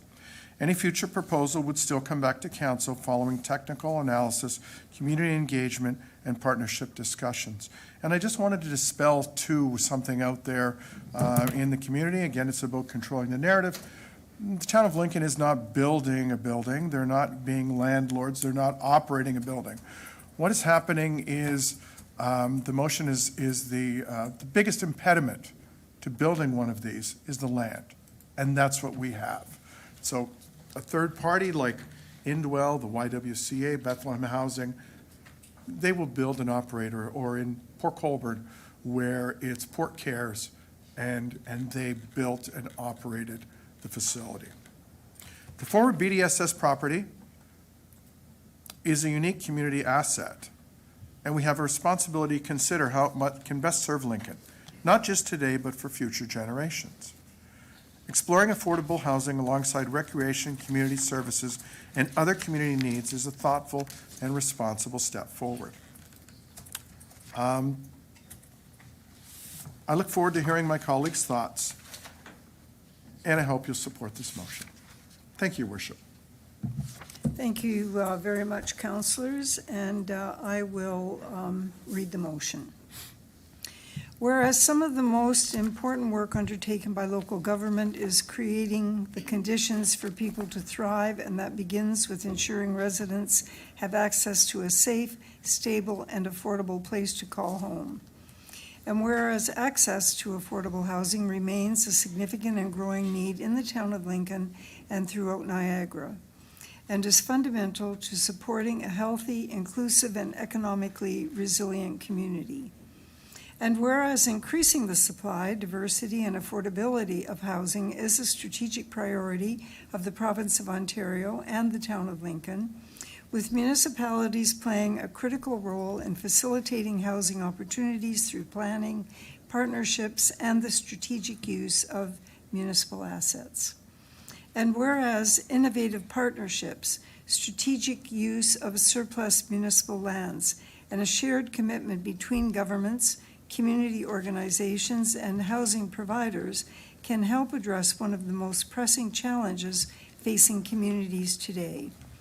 And whereas the former Beamsville District Secondary School, BDSS site, represents a unique municipal asset with the potential to support a mixed-use community hub that responds to identified community priorities, including recreation, community services, and affordable housing.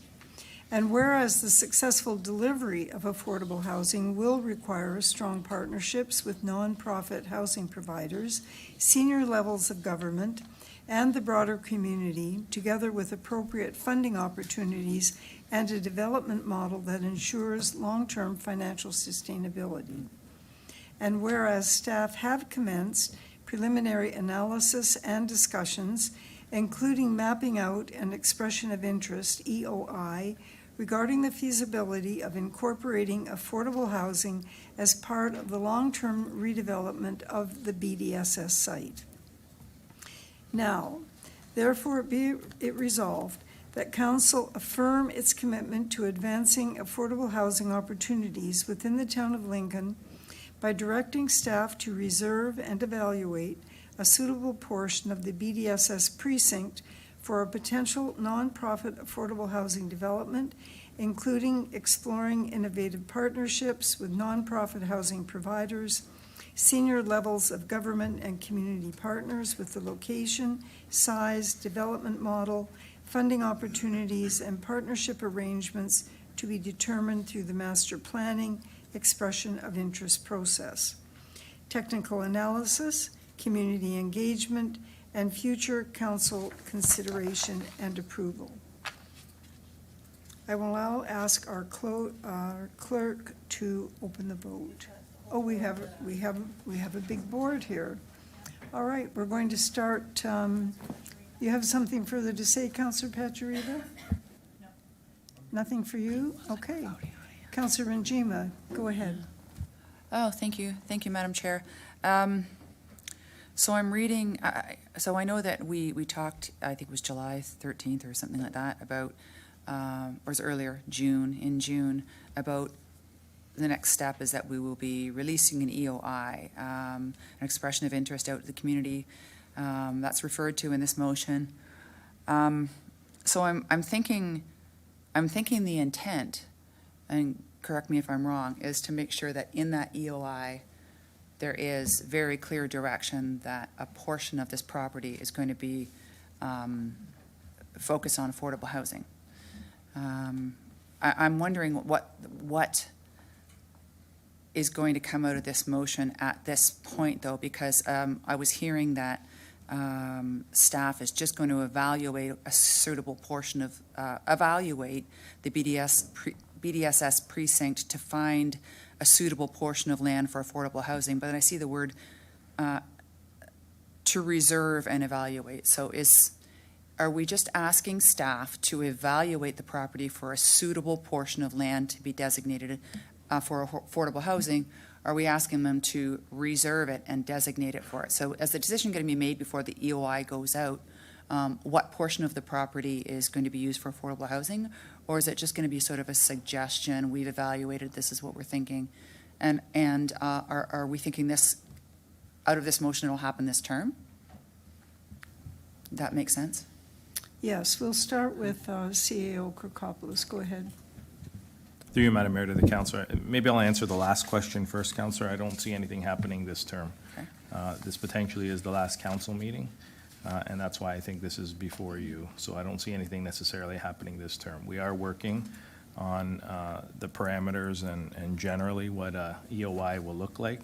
I think when we presented to council a few months back, we talked about that EOI going out later this year, early next year, but really allowing the new council an opportunity to look at what's in that expression of interest and to have a chance to weigh into it. In terms of your question, we aren't saying this amount of land needs to be designated for affordable housing. What we're saying is affordable housing will make up one of the things that we want to see in that broader precinct. And so I think in a lot of ways this motion reaffirms what council said, what staff said that evening when we presented that presentation, and that is an EOI will include, for all intents and purposes, a reference to affordable housing.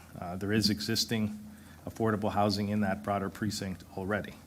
This is a look at potentially expanding, not necessarily that one in particular, as I know there is some confusion in the community based on the emails I received today, but rather looking at, is there an opportunity for us to build something in that particular site?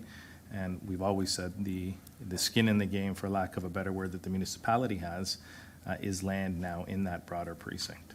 Mm-hmm. So I'm happy to hear that, because that was one of the questions I had when we talked about the EOI at the last meeting. You know, how are we going to shape it so that's clear that that's one of our priorities? So if that's the intent of this, then I support it. Thank you. So I just want to clarify something. Mr. CAO, would you define this as simply intent or something much stronger than that? Through you, Madam Mayor, I think it's both. I think it's the intent. You know, an EOI needs to go out, and we need to evaluate what comes back in that expression of interest. I think I said that evening on a number of occasions that I don't want to presuppose what the size is. I don't want to presuppose the type of funding model, the type of provider who will look at that particular site. I think there's a number of different options we can look at. But you know, its intent in directing staff, I think, to very fulsomely look at this and incorporate it into the EOI. Obviously, that's coming back to council. Council will have the final decision. So I think I want to put a finite point on that. Ultimately, council will decide. But yes, in our expression of interest, we will include affordable housing. Okay, very good. Thank you. Councillor Brunet, go ahead.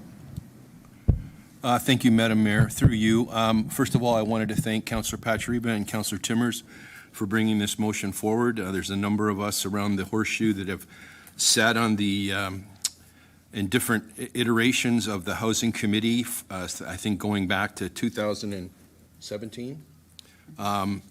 So it's been a long time in the process, and I want to thank all the individuals that are in the room and those that aren't in the room that are waving the flag for affordable housing throughout the community. So through you, Madam Mayor, Councillor Pachariba kind of spoke to one of the things that I wanted clarification on, because I think there are a number of people within the community that are talking about the fact that the town should not be building or operating affordable housing. So suffice it to say, Mr. CAO, that we are seeking operators and partners, and we are not builders and we are not operators. Through you, Madam Mayor, to the councillor, that is correct, councillor. So through you, Madam Mayor, I just was looking to see if the CAO or possibly Mr. Bruder could clarify just one thing. You know, we have heard since word got out that we purchased the land from the DSBN, you know, that the town has financial obligations. The land did not come free. I think we paid, I believe, $2.85 million or somewhere in that vicinity. and we have an operating, we have a loan, which I believe has a 5-year term. So we do have a commitment, and we have, we have debt that we need to repay. So through you, Madam Mayor, I'm just wondering if the CAO, and I don't want this to interfere with, this motion in any way, shape, or form, but for clarity purposes, there are a number of objectives that we're trying to do here. We're trying to ensure that, the BDSS precinct will be a site that we can make sure serves the community for the long term and it's sustainable. But there are people out there saying, when will the debt be identified and when will the debt be repaid? So I'm wondering if either the CAO or Mr. Bruder can speak to, whether these objectives, can be working in parallel, or just how the town of Lincoln will be looking at this process moving forward. Mr. Kirkopoulos. Through you, Madam Mayor, to the councillor. And I was asked this question earlier today, councillor, and my answer is the same. Really, it's a concurrent train as I look at it, or two concurrent trains. They're not mutually exclusive. We realize we've got a 5-year window, and the time on that 5-year window is progressing. We have a $2.85 million loan. Well, it's a larger loan through IO, of which we've used the 2.85 plus some legal fees. Our priority is to pay that back. That doesn't mean we can't be looking at a small portion either of that site or the broader precinct. You hear me using the word precinct because in that precinct, we own other lands besides BDSS, and there are other vacant lands. And so I don't think we should presuppose it's just that site. We may want to look at what the broader precinct and determine where and if something makes sense in that particular area. So to answer your question, those aren't mutually exclusive. We will continue to look and ensure that our obligation to pay back that floating loan through Infrastructure Ontario. And for everyone that doesn't know, Infrastructure Ontario is not necessarily like your typical bank. It's run by it is an arm's length kind of offshoot of the province of Ontario, and so the rates at which we borrow money, how those are structured are very different. But IO is the lender of the money to us. We have a 5-year window to pay it back, and that remains paramount and our number one priority. At the same time, we need to look at the obligations we have and the commitments to the community to build affordable housing. There's some opportunities now with the federal government and the province of Ontario to tap into particular funding.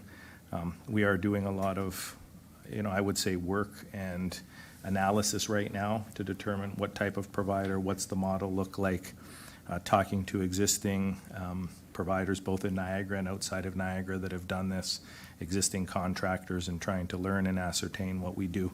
And so those aren't, again, mutually exclusive. That seemed to be a confusing point out there for some people that we need to do one versus the other. That isn't the case. One will take a lot longer, and we will look at, parsing off that site to pay back the money that we owe prior to the 5-year window. I do see Director Bruder with his hand up, so he may want to chime in. Go ahead, Mr. Bruder. Thank you, Mayor Easton, through you to the councillor. I wanted to just point out one other thing. You notice in the motion, we don't have any specific model or any specific parameters necessarily. Affordable housing opportunities can take very different shapes and forms, a wide variety of them. When you take that in the context of the available vacant land there, we're talking about the vacant piece alone, probably around 7 acres or so on those lands. So I think really it presents, as our CAO stated, an opportunity to look at these things concurrently. I don't think it's one or the other. Obviously, priority is dealing with the debt piece, but that doesn't presuppose an opportunity still to manage to create an opportunity or fit in an affordable housing project that we find viable. So just wanted to clarify that point. Thank you very much. Yeah, just in wrapping up, I realize, there's complete transparency tonight that there's no decision being made, that the decision will be made, by the next council in the next term. But I think this is an important step. And I hope that the two proponents of this motion will be asking for a recorded vote. I think it's important that we note that, and I will be supporting this. Thank you, Madam Mayor. Moving on now to Councillor Mikulik. Thank you very much. ahead. Through you to staff, through you to Councillor Patrieva. When I'm looking at their whereases, and as Councillor Brunei mentioned, like, you know, I've sat on this board as well, this committee as well, once upon a time, and back then, we looked at a number of properties that we had owned at the time. We were looking at surplus lands. That's, where can we do something like that, you know, what sort of thing. So when I'm looking at this whereas and strategic use of surplus municipal lands, I feel like the use of the word surplus in this instance is devaluing the land that we acquired. It was never surplus, it was purchased. So I'm just wondering if that use of the word surplus should be in this whereas, because typically whereases are standard whereases, where in this case, there's the use of the word surplus, which this land was acquired, not and paid for with debt.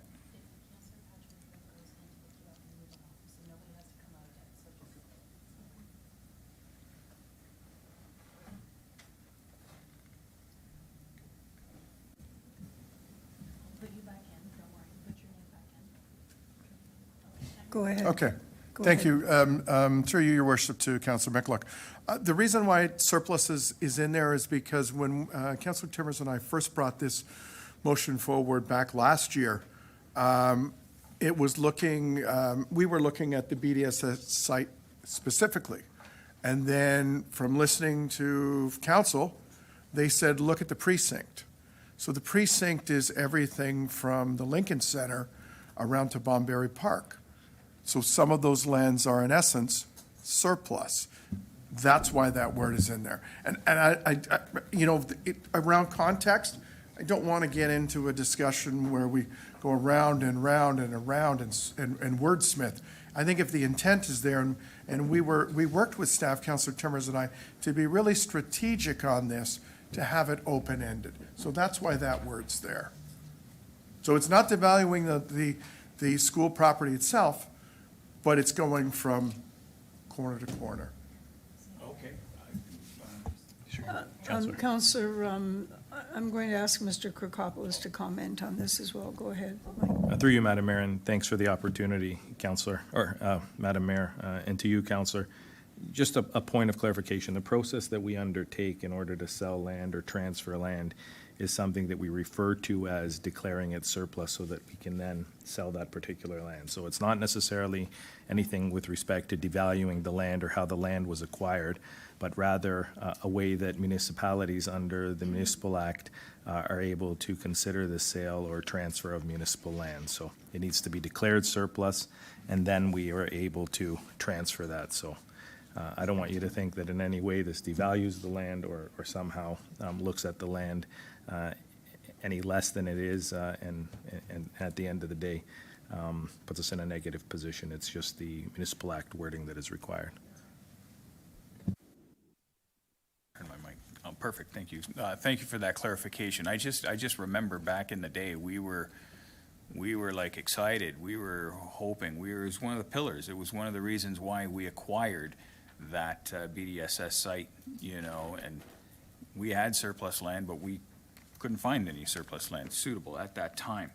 Another question I have through you to either Councillor Patrieva or our CAO is, in the final whereas, staff have commenced preliminary analysis and discussions, including mapping out expressions of interest regarding the feasibility of incorporating affordable housing. Where are we with this? We've owned the property for a year and a half now. We've known that we were going to acquire the property for a year prior to that. We were taking a run at acquiring prior to having the memorandum of understanding, MOU, we were talking about it, kicking the can for 2 years prior to that. Where are we realistically with this mapping out of an expression of interest? When can we actually expect this? Go ahead, Mr. CAO. Through you, Madam Mayor, to the councillor, I'll start and turn it over to Matt. I know, Matt's been working on the various planning items and the specifics in terms of some of the modeling and identifying the site and what that site would look like. But a lot of that analysis is just that, councillor. We are looking at the site. You're right, we've had the site since January of 2025 in our hands. There were a number of processes that the school board needed to go to. We've been doing a lot of engagement since then. I'm not going to rehash the presentation from 2 months ago as it relates to BDSS and the broader precinct and some of our actions, other than to say that we are working on that EOI and it will be ready. Probably the first thing that the new council will look at the minute you're sworn in, and we have a few dates in front of you. That'll be one of the first things that we bring forward. But I'll turn to Director Bruder on more of the specifics or the mechanics of that EOI. Mr. Bruder. Through you, Mayor Easton, to the councillor. Just in addition to what our CAO just said, we've also had some important kind of foundational discussions with Niagara Regional Housing. They've been involved in other kind of opportunities, structures of agreements and whatnot with other providers. I think of something like Port Cares and trying to model after something like that. So we've had these preliminary discussions already to understand how it works. There's a lot of moving parts, especially as you heard earlier. We're not landlords here. Our role is mostly the land, so then you have to figure out, okay, you have to have a contractor, you've got to have an operator, and so on and so on. And we've had discussions with all of these with the purpose of ensuring that the information we get from those is what we can show in the EOI that we bring back to council. So we've had many of those discussions. They're productive. There's a lot of good partners and staff working at Niagara Regional Housing. We've been in contact with them on and off for quite a while now. So as our CAO said, we expect to come back early in the new term. All right, thank you very much. And then finally, my third question, I don't think any of them, they've been pretty pointed, but when we talk about searching for or acquiring a proper or a suitable sort of partner with all of this, how are we going to determine what makes or what looks like a good partner? What sort of matrix are we going to do? Who's going to make that decision? Let me try to ask 15 questions in one. But like, how are we going to determine, like, differentiate a tire kicker, a dreamer, and a doer? Who's going to make these sorts of challenging decisions when we're talking about municipal land that has a value to it, has a cost to it, moving down the road? It has Mr. to be Bruder, done. have you been dreaming on this for a while? A little bit, Your Worship, and through you to the councillor. When we look at structuring the EOI moving forward, I think, that's the important piece. It's going to have to be the evaluation criteria. There's probably going to be, a scoring system, a weighting system. It's going to be based on maybe experience of service providers and contractors that apply. Maybe it's going to be based on a pro forma that they're able to provide in support of their application. It's all about the quality of the application and demonstrating that there's an ability not just to undertake the initial works, but also see the project through from start to finish. As for who's making those decisions, I think there probably needs to be a little bit more discussion there. Haven't quite mapped out exactly what that looks like yet, but again, it's going to be something when we have an EOI completed that council's going to see, and they're going to be obviously involved in that decision as well before we go forward with it.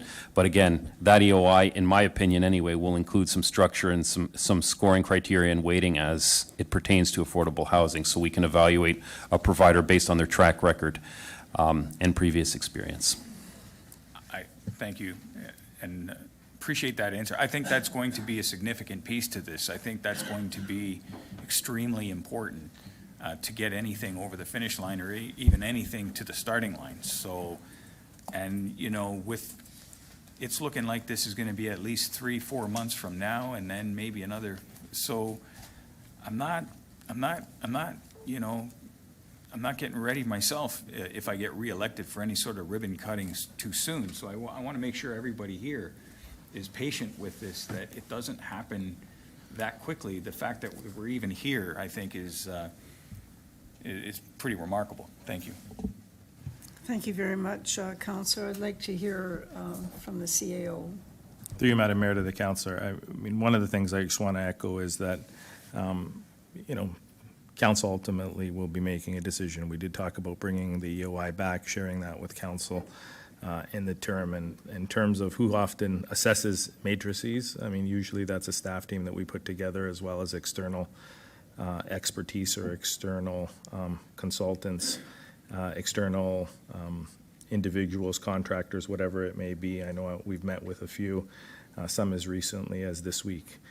If I look at, you know, affordable housing projects and feasibility assessment matrices, I have one from the region that I've just pulled up in front of me. And, you know, just to give you an idea of assessment areas that we look at, things like affordability and community benefit, financial feasibility, municipal financial impact, planning and site feasibility, deliverability and readiness, infrastructure and servicing, long-term affordability, and developer capacity and risk. So I want to put your mind at ease, Councillor, or at least reassure members of council who may be having similar thoughts that there's a number of things that would go into that, and then the suggested weights that we have with each of those in order to make that particular assessment. So we will be in front of you again, as I said, with more information as we move forward. But this is a key step in moving an affordability housing project forward. Thank you very much, Mr. Kirkopoulos. We'll move on now to Councillor Murray. Go ahead, Councillor. Thank you very much, Mayor Easton. Through you to potentially my colleague who has moved this motion, or perhaps to our CAO. I think that the issue of affordable housing is important. I think nobody in this room doesn't believe that that's true. And I think we all believe that the availability of all levels of housing in our community is what creates a whole, a vibrant, and healthy community. However, everybody else in this room also knows that our municipal revenue systems, as in property tax levy, are not designed to fund projects like this. Now, I recognize that we're not talking about funding a project. However, this is a regional, provincial, and even federal mandate, and they have revenue streams that are not tied directly to property values that are better suited for funding a project like this. So then what can we as municipality do? It's in this motion in that we can promote affordable housing by removing barriers, by working to develop partnerships, by providing opportunities, and by advocating to other levels of government, which we have already done and which we have already committed to continue doing. So everybody at this table has already said on more than one occasion that the BDSS precinct is our best and brightest opportunity for affordable housing in our town, and that if we miss this opportunity, we have made a big mistake. We've all said that. That's not news to any of us. So staff have already initiated tasks like talking with potential partners. Affordable housing has consistently been a part of our conversations around what's going to happen with this site.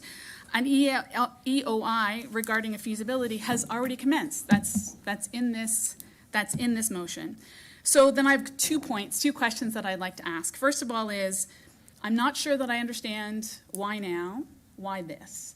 And by that I mean, we're already doing everything that this motion is asking for. We have committed. We are moving forward. We have talked with partners. We are already committed to advocating at other levels of government. So everything that you're asking us to do in this motion has already been initiated. So I don't understand what this motion creates or achieves that isn't already in place. And then the second piece, which is maybe a second question or part of the same, is we have to recognize that although this is our land, land has a cost. And there's an opportunity cost for using this land for affordable housing instead of for another project. And that's fine. I think it's important and that's what we're using our funding for. But how do we anticipate offsetting that cost so that it's not downloaded onto the municipal taxpayer? Because we've already said our system isn't designed to do that. Okay, I'm going to start with the CAO because there's policy issues here that we should clarify. And then if it's necessary, we'll see what the mover and seconder have to say. Go ahead. Through you, Madam Mayor, and I'm probably going to push it back to Councillor Pachariva because from everything you've said, you're absolutely correct. We've begun a lot of that work.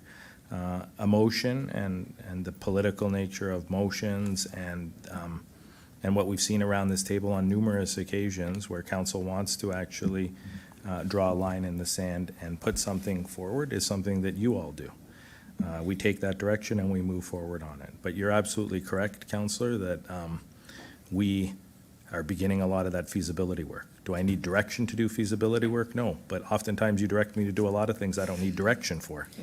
But you do it because I think council wants to put a finite marker forward, and you want to show that you have a level of commitment towards something. And so I think the nature of this type of conversation, the importance of it, sometimes the diametrically opposed views that we often find with projects that are a little more contentious means council wants to be taking some of these steps. There are certain things legislatively, as the mayor said, that council will have to have a say in terms of when we start looking at the disposition of land, the declaration of land being surplus, how much land, what sort of rebates potentially we get into with affordable housing providers. And by rebates, I mean, the town becomes a conduit between the region that actually provides the funding and a particular builder in order to do that. There's 25-year agreements that need to be in place and so forth that often happen. So it's not money coming from the town per se, but it is regional services, regional supports.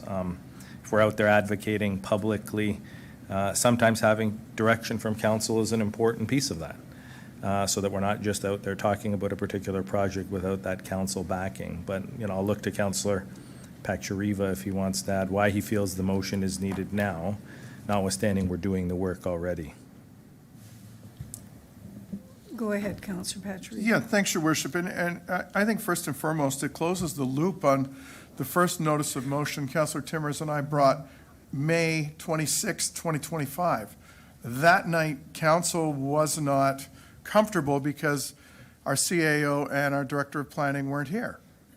So, like the CAO said, work is driven by motion. And we thought it's important that it comes back. There's been a groundswell in the community of Affordable Housing Lincoln, of the work of our Housing Select Committee.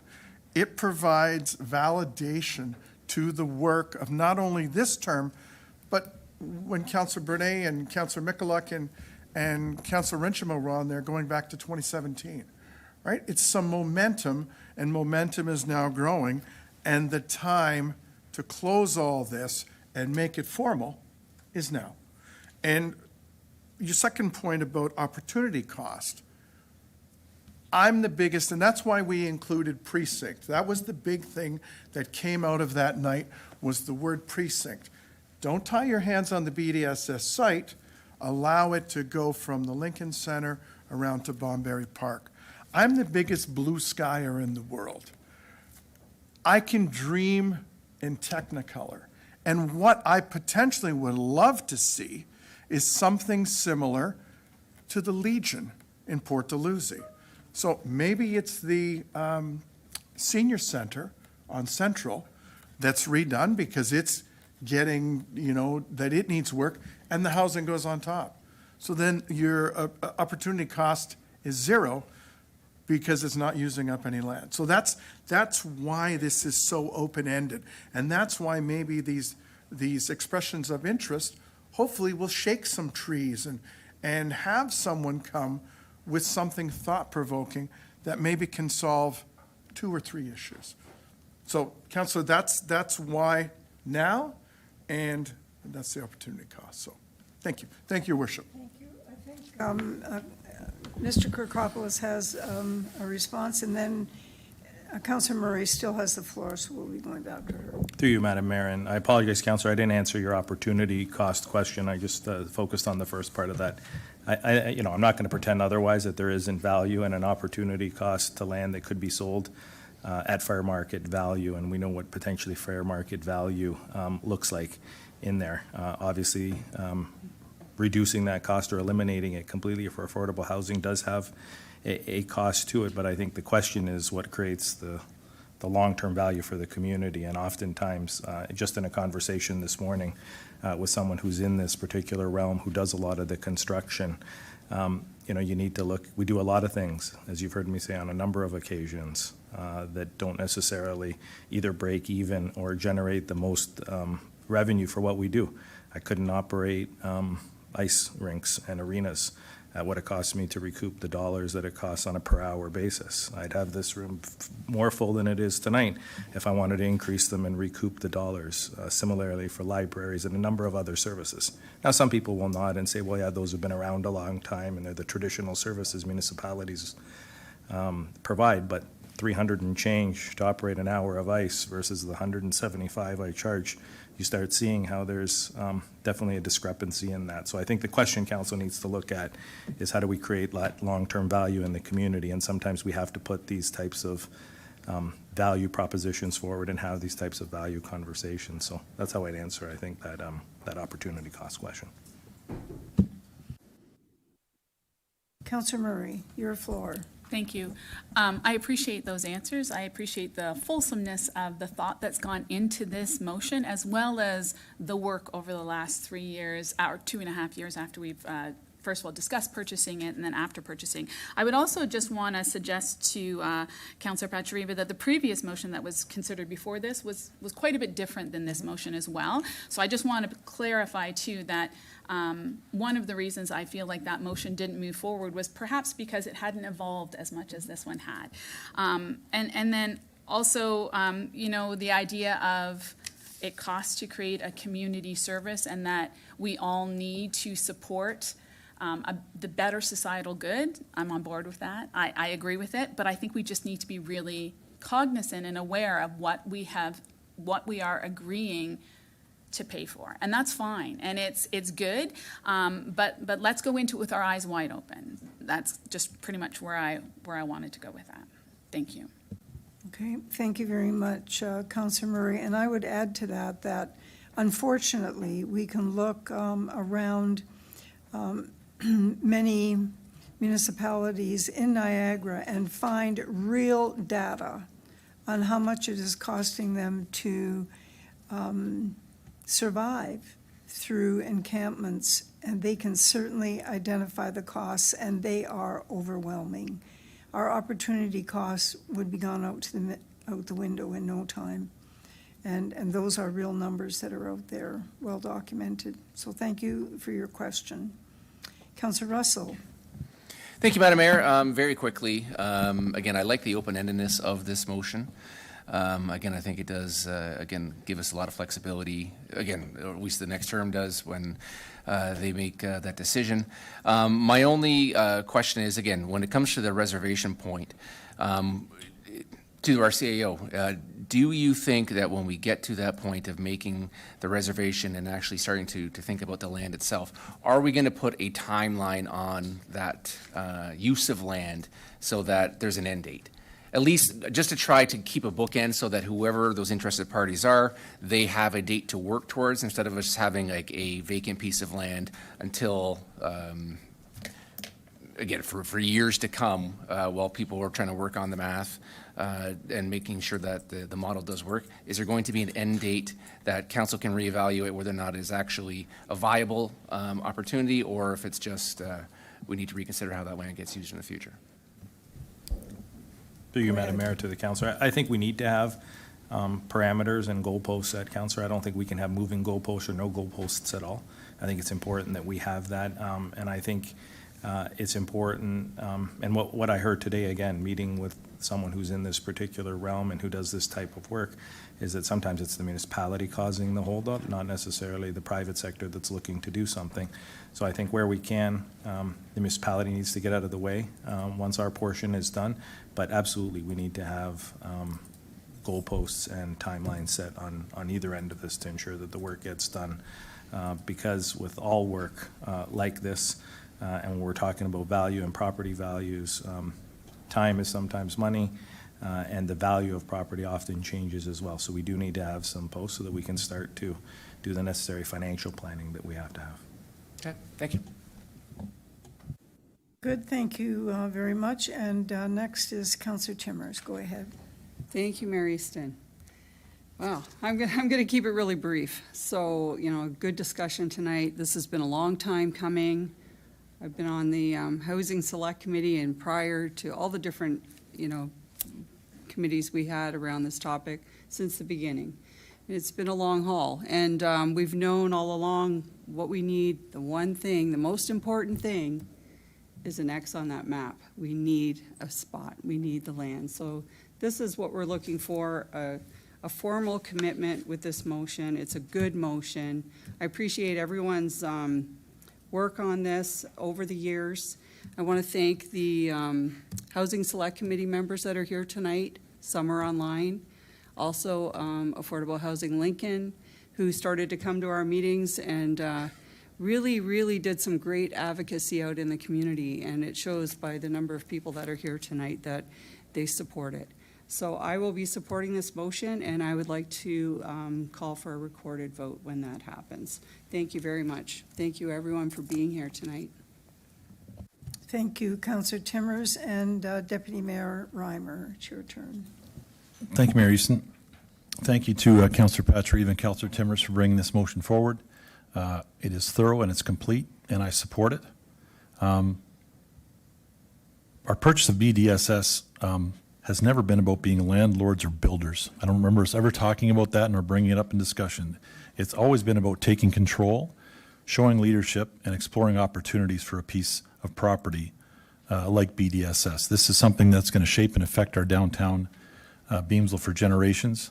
And so many decisions we make, I think we forget. It's not about the residents, not only about the residents of today, but 30 years, 40 years from now. In 20 years, they're going to look back and say, you bought this piece of property for what? It's the same as the discussion we had with Councillor Foster about the prices going up. That cost of that property that we purchased to do all these things, or these opportunities, the potential to do all these things, I think is minimal. I do have one question, and I'm not sure if it's too early to ask this in relationship to this motion to Director Bruder. Is it too early to talk about a secondary plan? Is that something that we need to work alongside of this? I'm not asking it all this to be part of the motion. That's not my point, but just maybe throwing it out there. Do we not need that in order to have other, like commenting and things like other input on this type of thing, or is that too early for that type of conversation? Through you, Mayor Easton. Go ahead, Mr. Bruder. Thank you, Mayor Easton. Through you to the councillor. I don't think it's too early to bring it up, but the way I see it is I think that the next step, and that's what we kind of outlined in our previous presentation, I think we have to go the EOI route first. And the reason I say that is I think we have to establish from a broad level, what do we really want to see out of this particular site? Obviously, one of the things we want to see is what's being talked about a little bit tonight. I think from there, then you go into working, once you've got maybe an organization or maybe a group of organizations that you're going to be working with on the site or what have you, then from there you can kind of work hand in hand to make sure you develop a policy framework that works, obviously with public consultation being a key component. I think of the second, it's a different situation, but the secondary plan we did for Prudhome's, for example, we worked very closely with the developer team to try to come up with something that was suitable for public benefit and for members of the community, but also in line with what was realistic for the site according to the developer. So I could see a similar process here. And a follow-up, if I may, Mayor Easton? Yes. And Matt, just along those same lines then, once, let's say, this EOI, looking ahead, the EOI is finished and completed, and we have, would the land use then, like as far as practical areas of what we're going to use or potentially use the piece of property for, then that would incorporate into our secondary plan. Does that make sense, or is that along the? Mr. Bruder? Yeah, through you, Mayor Easton. Yeah, generally speaking, I think that's correct. Obviously, when you get into that, developing the actual land use policies that tie in with the EOI, yeah, there's going to be some further refinement. Okay. What happens or what's submitted at the EOI stage, is that going to be the final product? Maybe not completely, but it informs the next step, which is a little bit more detailed oriented when it comes to a secondary plan or a master plan or something like that for the site. Okay. Thank you, Director Bruder. Thank you, Mayor. Thank you very much. There's no other speakers. I have a question of the CAO. This has to do with Speak Up Lincoln. On a number of occasions tonight, there were, I think, very laudable efforts by council to ensure, and yourself, to ensure that there's accurate information. Could we post, or maybe we have, I didn't check in the last few days, could we post accurate information on Speak Up Lincoln in regard to the way these questions are being asked and some of the suppositions that are being made. Where do we stand with that? I think we need we need a consistent communication access for the public. Mr. CAO. To you, Madam Mayor. Yeah, I think the simple answer is yes. I think we can find a maybe simpler way. And maybe it's not just Speak Up Lincoln in terms of how we communicate this to make sure that some of those clarifications are made and captured appropriately, so. Okay, all right. And I'm assuming that that would include providing any relevant correspondence to the select committee so that they have that consistent information as well. Okay, well, thank you very much, councillors. Great questions and good discussion. And I'm very, very pleased to see this motion coming forward. So the motion has been read. Madam Clerk, I would ask you to open the vote, and it has been requested to be recorded. Thank you. That's been noted, and that will show up. Thank you.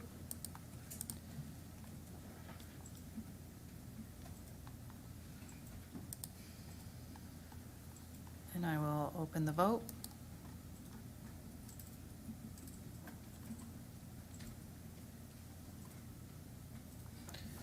Yes. I will close that vote. And you will see on the screen that carries unanimously, and that will be noted in the minutes. Thank you. Thank you very much, Madam Clerk. The next item on the agenda is the reports of municipal officers, and I have a mayor's report to present this evening. And I would begin by saying good evening to everyone who is listening or is in the gallery. I'm sorry? As I begin my mayor's report this evening, I first want to congratulate all of the students across Lincoln who have completed another school year, and especially those who celebrated a graduation. It is an exciting time in your lives with new opportunities ahead and probably a little uncertainty as well. We wish each of you every success in whatever path you choose and wherever that path may take you. I also want to acknowledge our teachers, school staff, and families. These milestones don't happen without a great deal of support along the way, and thank you for everything you do for the young people of Lincoln. The July 21st storm was discussed in some detail this evening. However, I want to also put on record that this was an extraordinary amount of rain and wind in a very short period of time, and different parts of our community experienced it in different ways. For some families, the impacts were significant, including the flooding of homes and properties, and I know how upsetting and stressful that can be.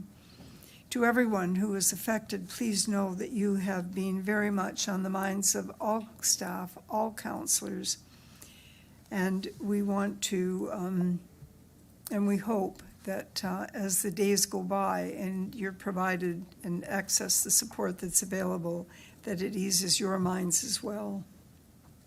I want to sincerely thank our town staff, fire department, and the Niagara region, emergency responders, and everyone who worked through difficult conditions to respond to calls, flooded roads, overwhelmed systems, and residents who needed help. There will always be lessons from events like this.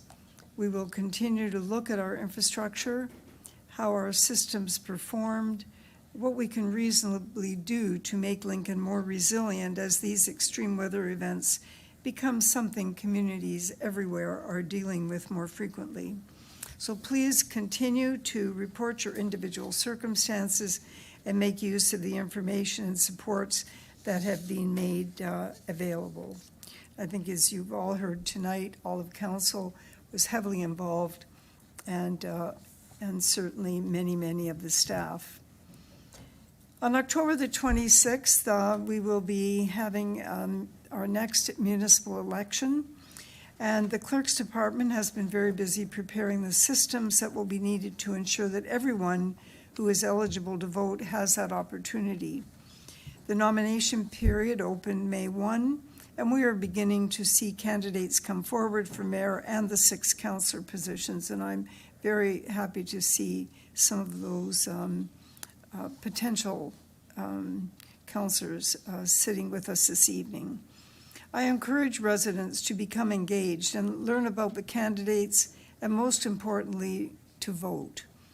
Local government touches our lives every day, often in ways people don't immediately recognize, and your participation matters. Several weeks ago, I announced that after 12 years as mayor, I will not be seeking re-election. Together with my earlier 6 years as a Ward 1 councillor, it has been an extraordinary privilege to have served this community for 18 years. Since making that announcement, I have received many very kind messages, conversations, and acknowledgements. Some have brought back incredible memories that I thought that I had forgotten. I'm sincerely grateful for them and for the support and consideration that has been extended to me and to my family over many years. There will be another time for me to say more about that journey. I'm sure we still have work to do, if tonight's meeting is any indication. In a mode of looking back and forward, recently CAO Mike Kirkopoulos provided council with an update on the progress made against our work plan, and staff have also prepared a broader review covering this entire 2022 to 2026 term. This is something that we take very, very seriously. And when you look at everything together, Lincoln has much to be proud of. The approach we have taken has really been quite simple.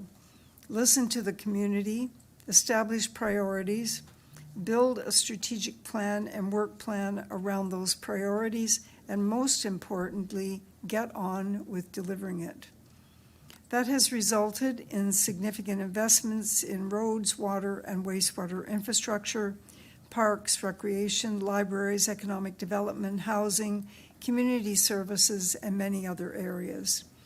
It has also allowed us to think differently about some of the opportunities before us and to take on projects that perhaps a municipality of our size would not traditionally have taken on. BDSS is certainly one of those opportunities. None of this happens because of one person. It happens because council establishes direction, professional staff execute that direction, residents participate, and our partners work with us. And I particularly want to acknowledge the tremendous support that Lincoln has received from other levels of government and our many partners. MPP Sam Oosterhoff, MP Dean Allison, Regional Councillor Rob Foster, Regional CAO Ron Tripp, and regional staff, along with many ministers, agencies, community organizations, and others, have worked with Lincoln over the years. We deliberately built a strong government relations program because a municipality our size cannot accomplish everything on its own. Those relationships have resulted in millions of dollars of investment in Lincoln, and more importantly, projects and services that have made a difference in people's lives. That collaboration has been one of the great strengths of Lincoln. In the matter of a changing environment, there is something else I have been thinking about a great deal, particularly as we enter another municipal election.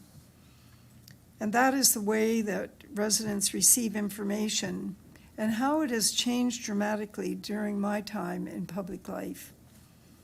Traditional local media is much smaller than it once was. Social media has filled some of that space, but it has also created an environment where information moves very quickly and often without the context or editorial oversight that once existed. We've talked a little bit about some of that tonight, how information can get off the track, how information can go from something that is very right to a whole lot of questions about things that have no fact base. As a municipality, we've worked very hard to communicate regularly and openly to our residents through council meetings, staff reports, newsletter, Speak Up Lincoln, social media, public meetings, business communications, our new podcast, and many other channels. There's probably more information available about the work of the town today than at any other point during my time in office. That doesn't mean we always get it perfect. We don't. But the commitment to communicating openly, consistently, and providing the facts has been very deliberate. Election campaigns can sometimes make this more difficult. Candidates will naturally have different ideas and opinions. That is democracy, and it should be encouraged. But during elections, a lot can also be said about decisions that have been made, sometimes without the history, financial information, or the full context behind those decisions. As many of you who are watching this meeting tonight will know and understand, we have spent a great deal of time in this one meeting ensuring that some of those things, if not all of them, were covered as we've worked our way through the agenda. My advice to council, staff, and those seeking public office is that we always take the higher road. Don't get drawn into every comment or criticism. Provide the facts. Explain the decisions. Correct misinformation when it is important to do so, and then continue doing the work. Residents deserve to understand not only what council decided, but why it was decided, what alternatives were considered, what it costs, and what the consequences would have been if we chose a different path. We won't always agree. We aren't supposed to. And public service isn't about winning every argument. At the end of the day, we need to remember why we are here in the first place. It is because of a commitment to service and a belief that we can contribute something to the community we call home. That applies whether you are the mayor, a councillor, or someone putting their name forward for the very first time. Take the higher road, respect the institution, and remember that the community is bigger than any one election or any one of us. That, in my opinion, is what public service should always be about. On the matter of leadership, many of you have heard me speak over the years about leadership around this horseshoe. Good councils need different perspectives, different experiences, and people who aren't afraid to challenge each other. Without that mixture of representation, our view of the community can become very narrow. My own approach to public service has always had started with empathy, trying to put yourself in somebody else's shoes, understanding their circumstances, and then working toward a better outcome. Perhaps some of this comes from my background in healthcare. You learn to look at the whole system. You begin to understand how the pieces connect and think about the impact of decisions before and after they are made. Not just come up with quick solutions, throw it at the wall, and then wait and see what happens. That can be a very, very painful process for anybody that's impacted by that kind of decision-making. Municipal government isn't different than healthcare. Roads connect to growth. Growth connects to water and wastewater. Housing connects to economic development. Recreation connects to health. Libraries connect to education and community, and all of it connects back to the quality of life people experience every day. So when you're having a conversation about what to take out of the budget, I can tell you that every decision, positive or not positive, has a major impact on somebody somewhere. And so that puts another layer of difficulty on all decisions that you will make if you sit around this table in the future. Our job, however, is to understand these connections and, whenever possible, to leave the community better than we found it. So as the next council, as Lincoln and the next council start turning the page for the next chapter, I believe the next council will inherit a municipality with a very strong foundation. There will be difficult decisions ahead: housing, infrastructure, growth, affordability, climate resilience, financial sustainability among them. Those decisions will require thoughtful leadership, good information, and the willingness to sometimes look beyond the immediate issue to what is best for Lincoln 10 and 20 years from now. There are also costs to delaying decisions. We know this. We have experienced this within the last 2 to 3 years. Infrastructure does not become less expensive by waiting, and sometimes the greater risk is doing nothing. That is why our official plan, asset management plan, master plans, and long-term financial planning are so important. They provide the roadmap that allows councils to make decisions based on evidence rather than simply the issue of the day. And I want to acknowledge that.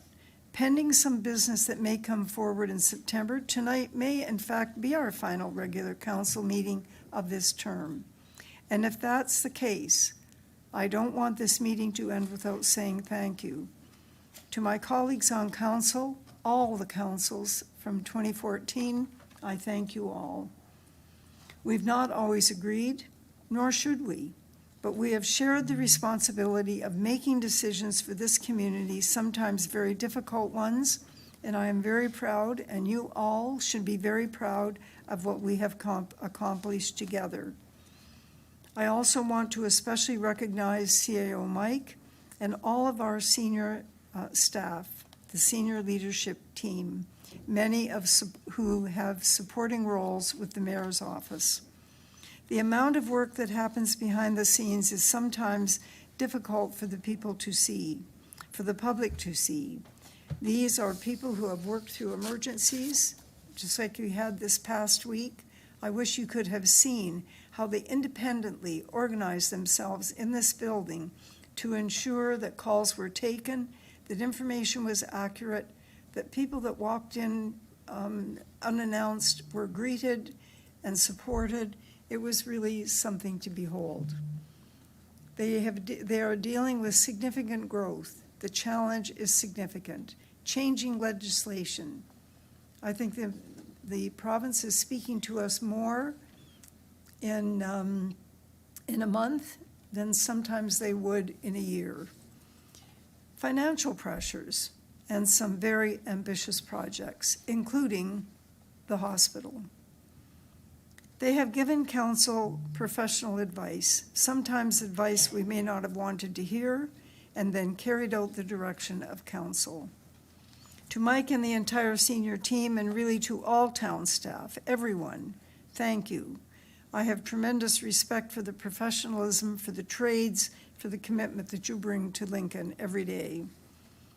I have watched, as you have, council, Lincoln change considerably in the past 12 years. It has grown up. It needed to. We are in a very good place at this time.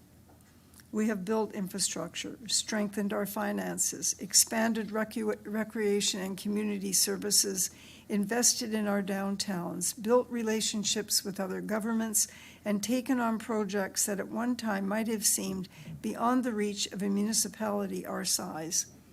And we did this keeping the youth of our community and the seniors of our community and the families of our community top of mind.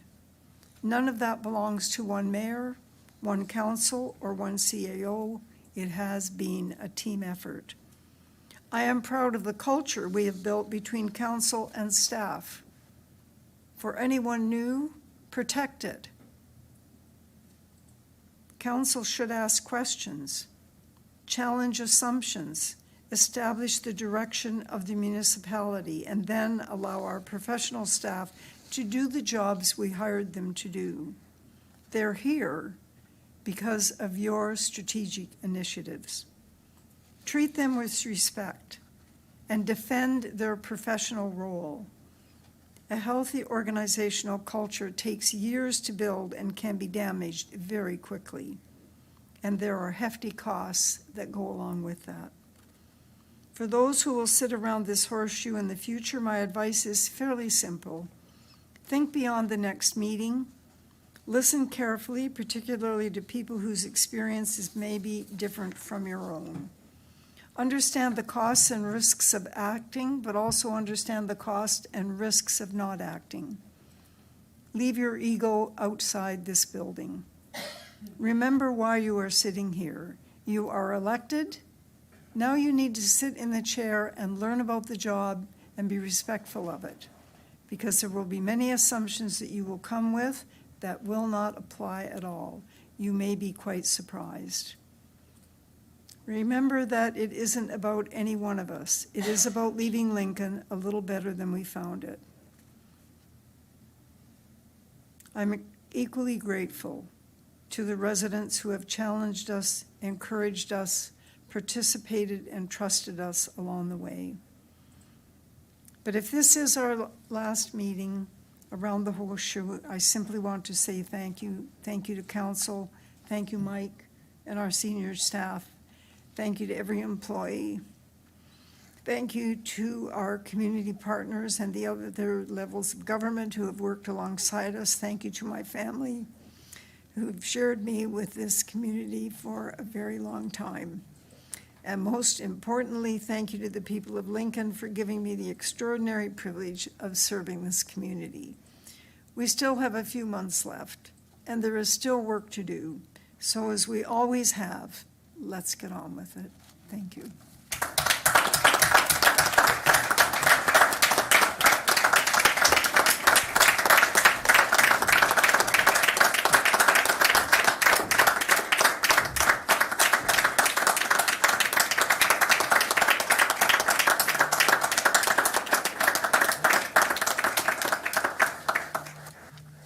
Thank you very much.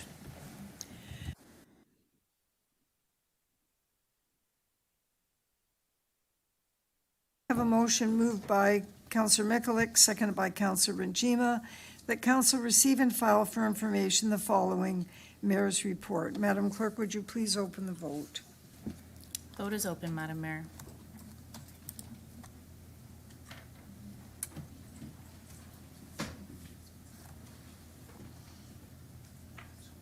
Councillor Timmers. It's okay.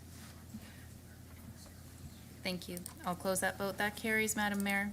Thank you. The motion is carried. Item number 17 is confidential matters. We have none this evening. However, we do have two bylaws for consideration today. Do members have any questions on the bylaws?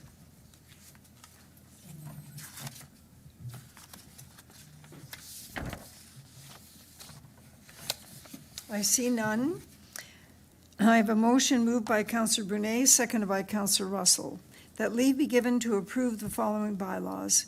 2026-41, a bylaw to establish lands legally described as 1, part of Lot 21, Broken Front Concession, Clinton, designated as parts 1 and 2 on Plan 30R-16477, ST and TW R0612677, Lincoln, and 2, part of Lot 21, Broken Front Concession, Clinton, designated as parts 3, 4, 5, and 6 on Plan 30R-16473, ST and TW R0612677, Lincoln, as part of a public highway under the jurisdiction of the Corporation of the Town of Lincoln, known as Blizzard Drive.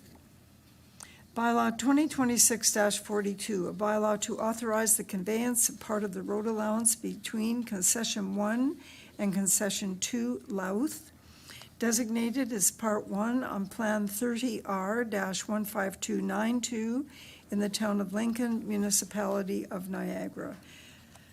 Madam Clerk, would you please open the vote? Vote is now open. Support. I'll close that vote, and that carries, Madam Mayor. Thank you. The motion is carried.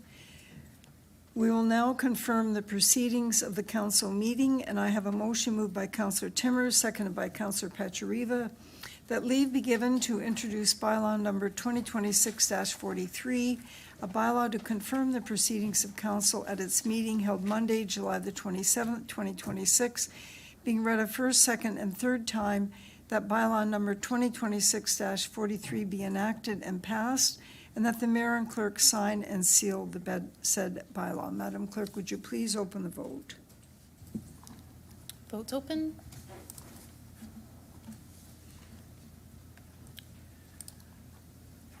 And that carries.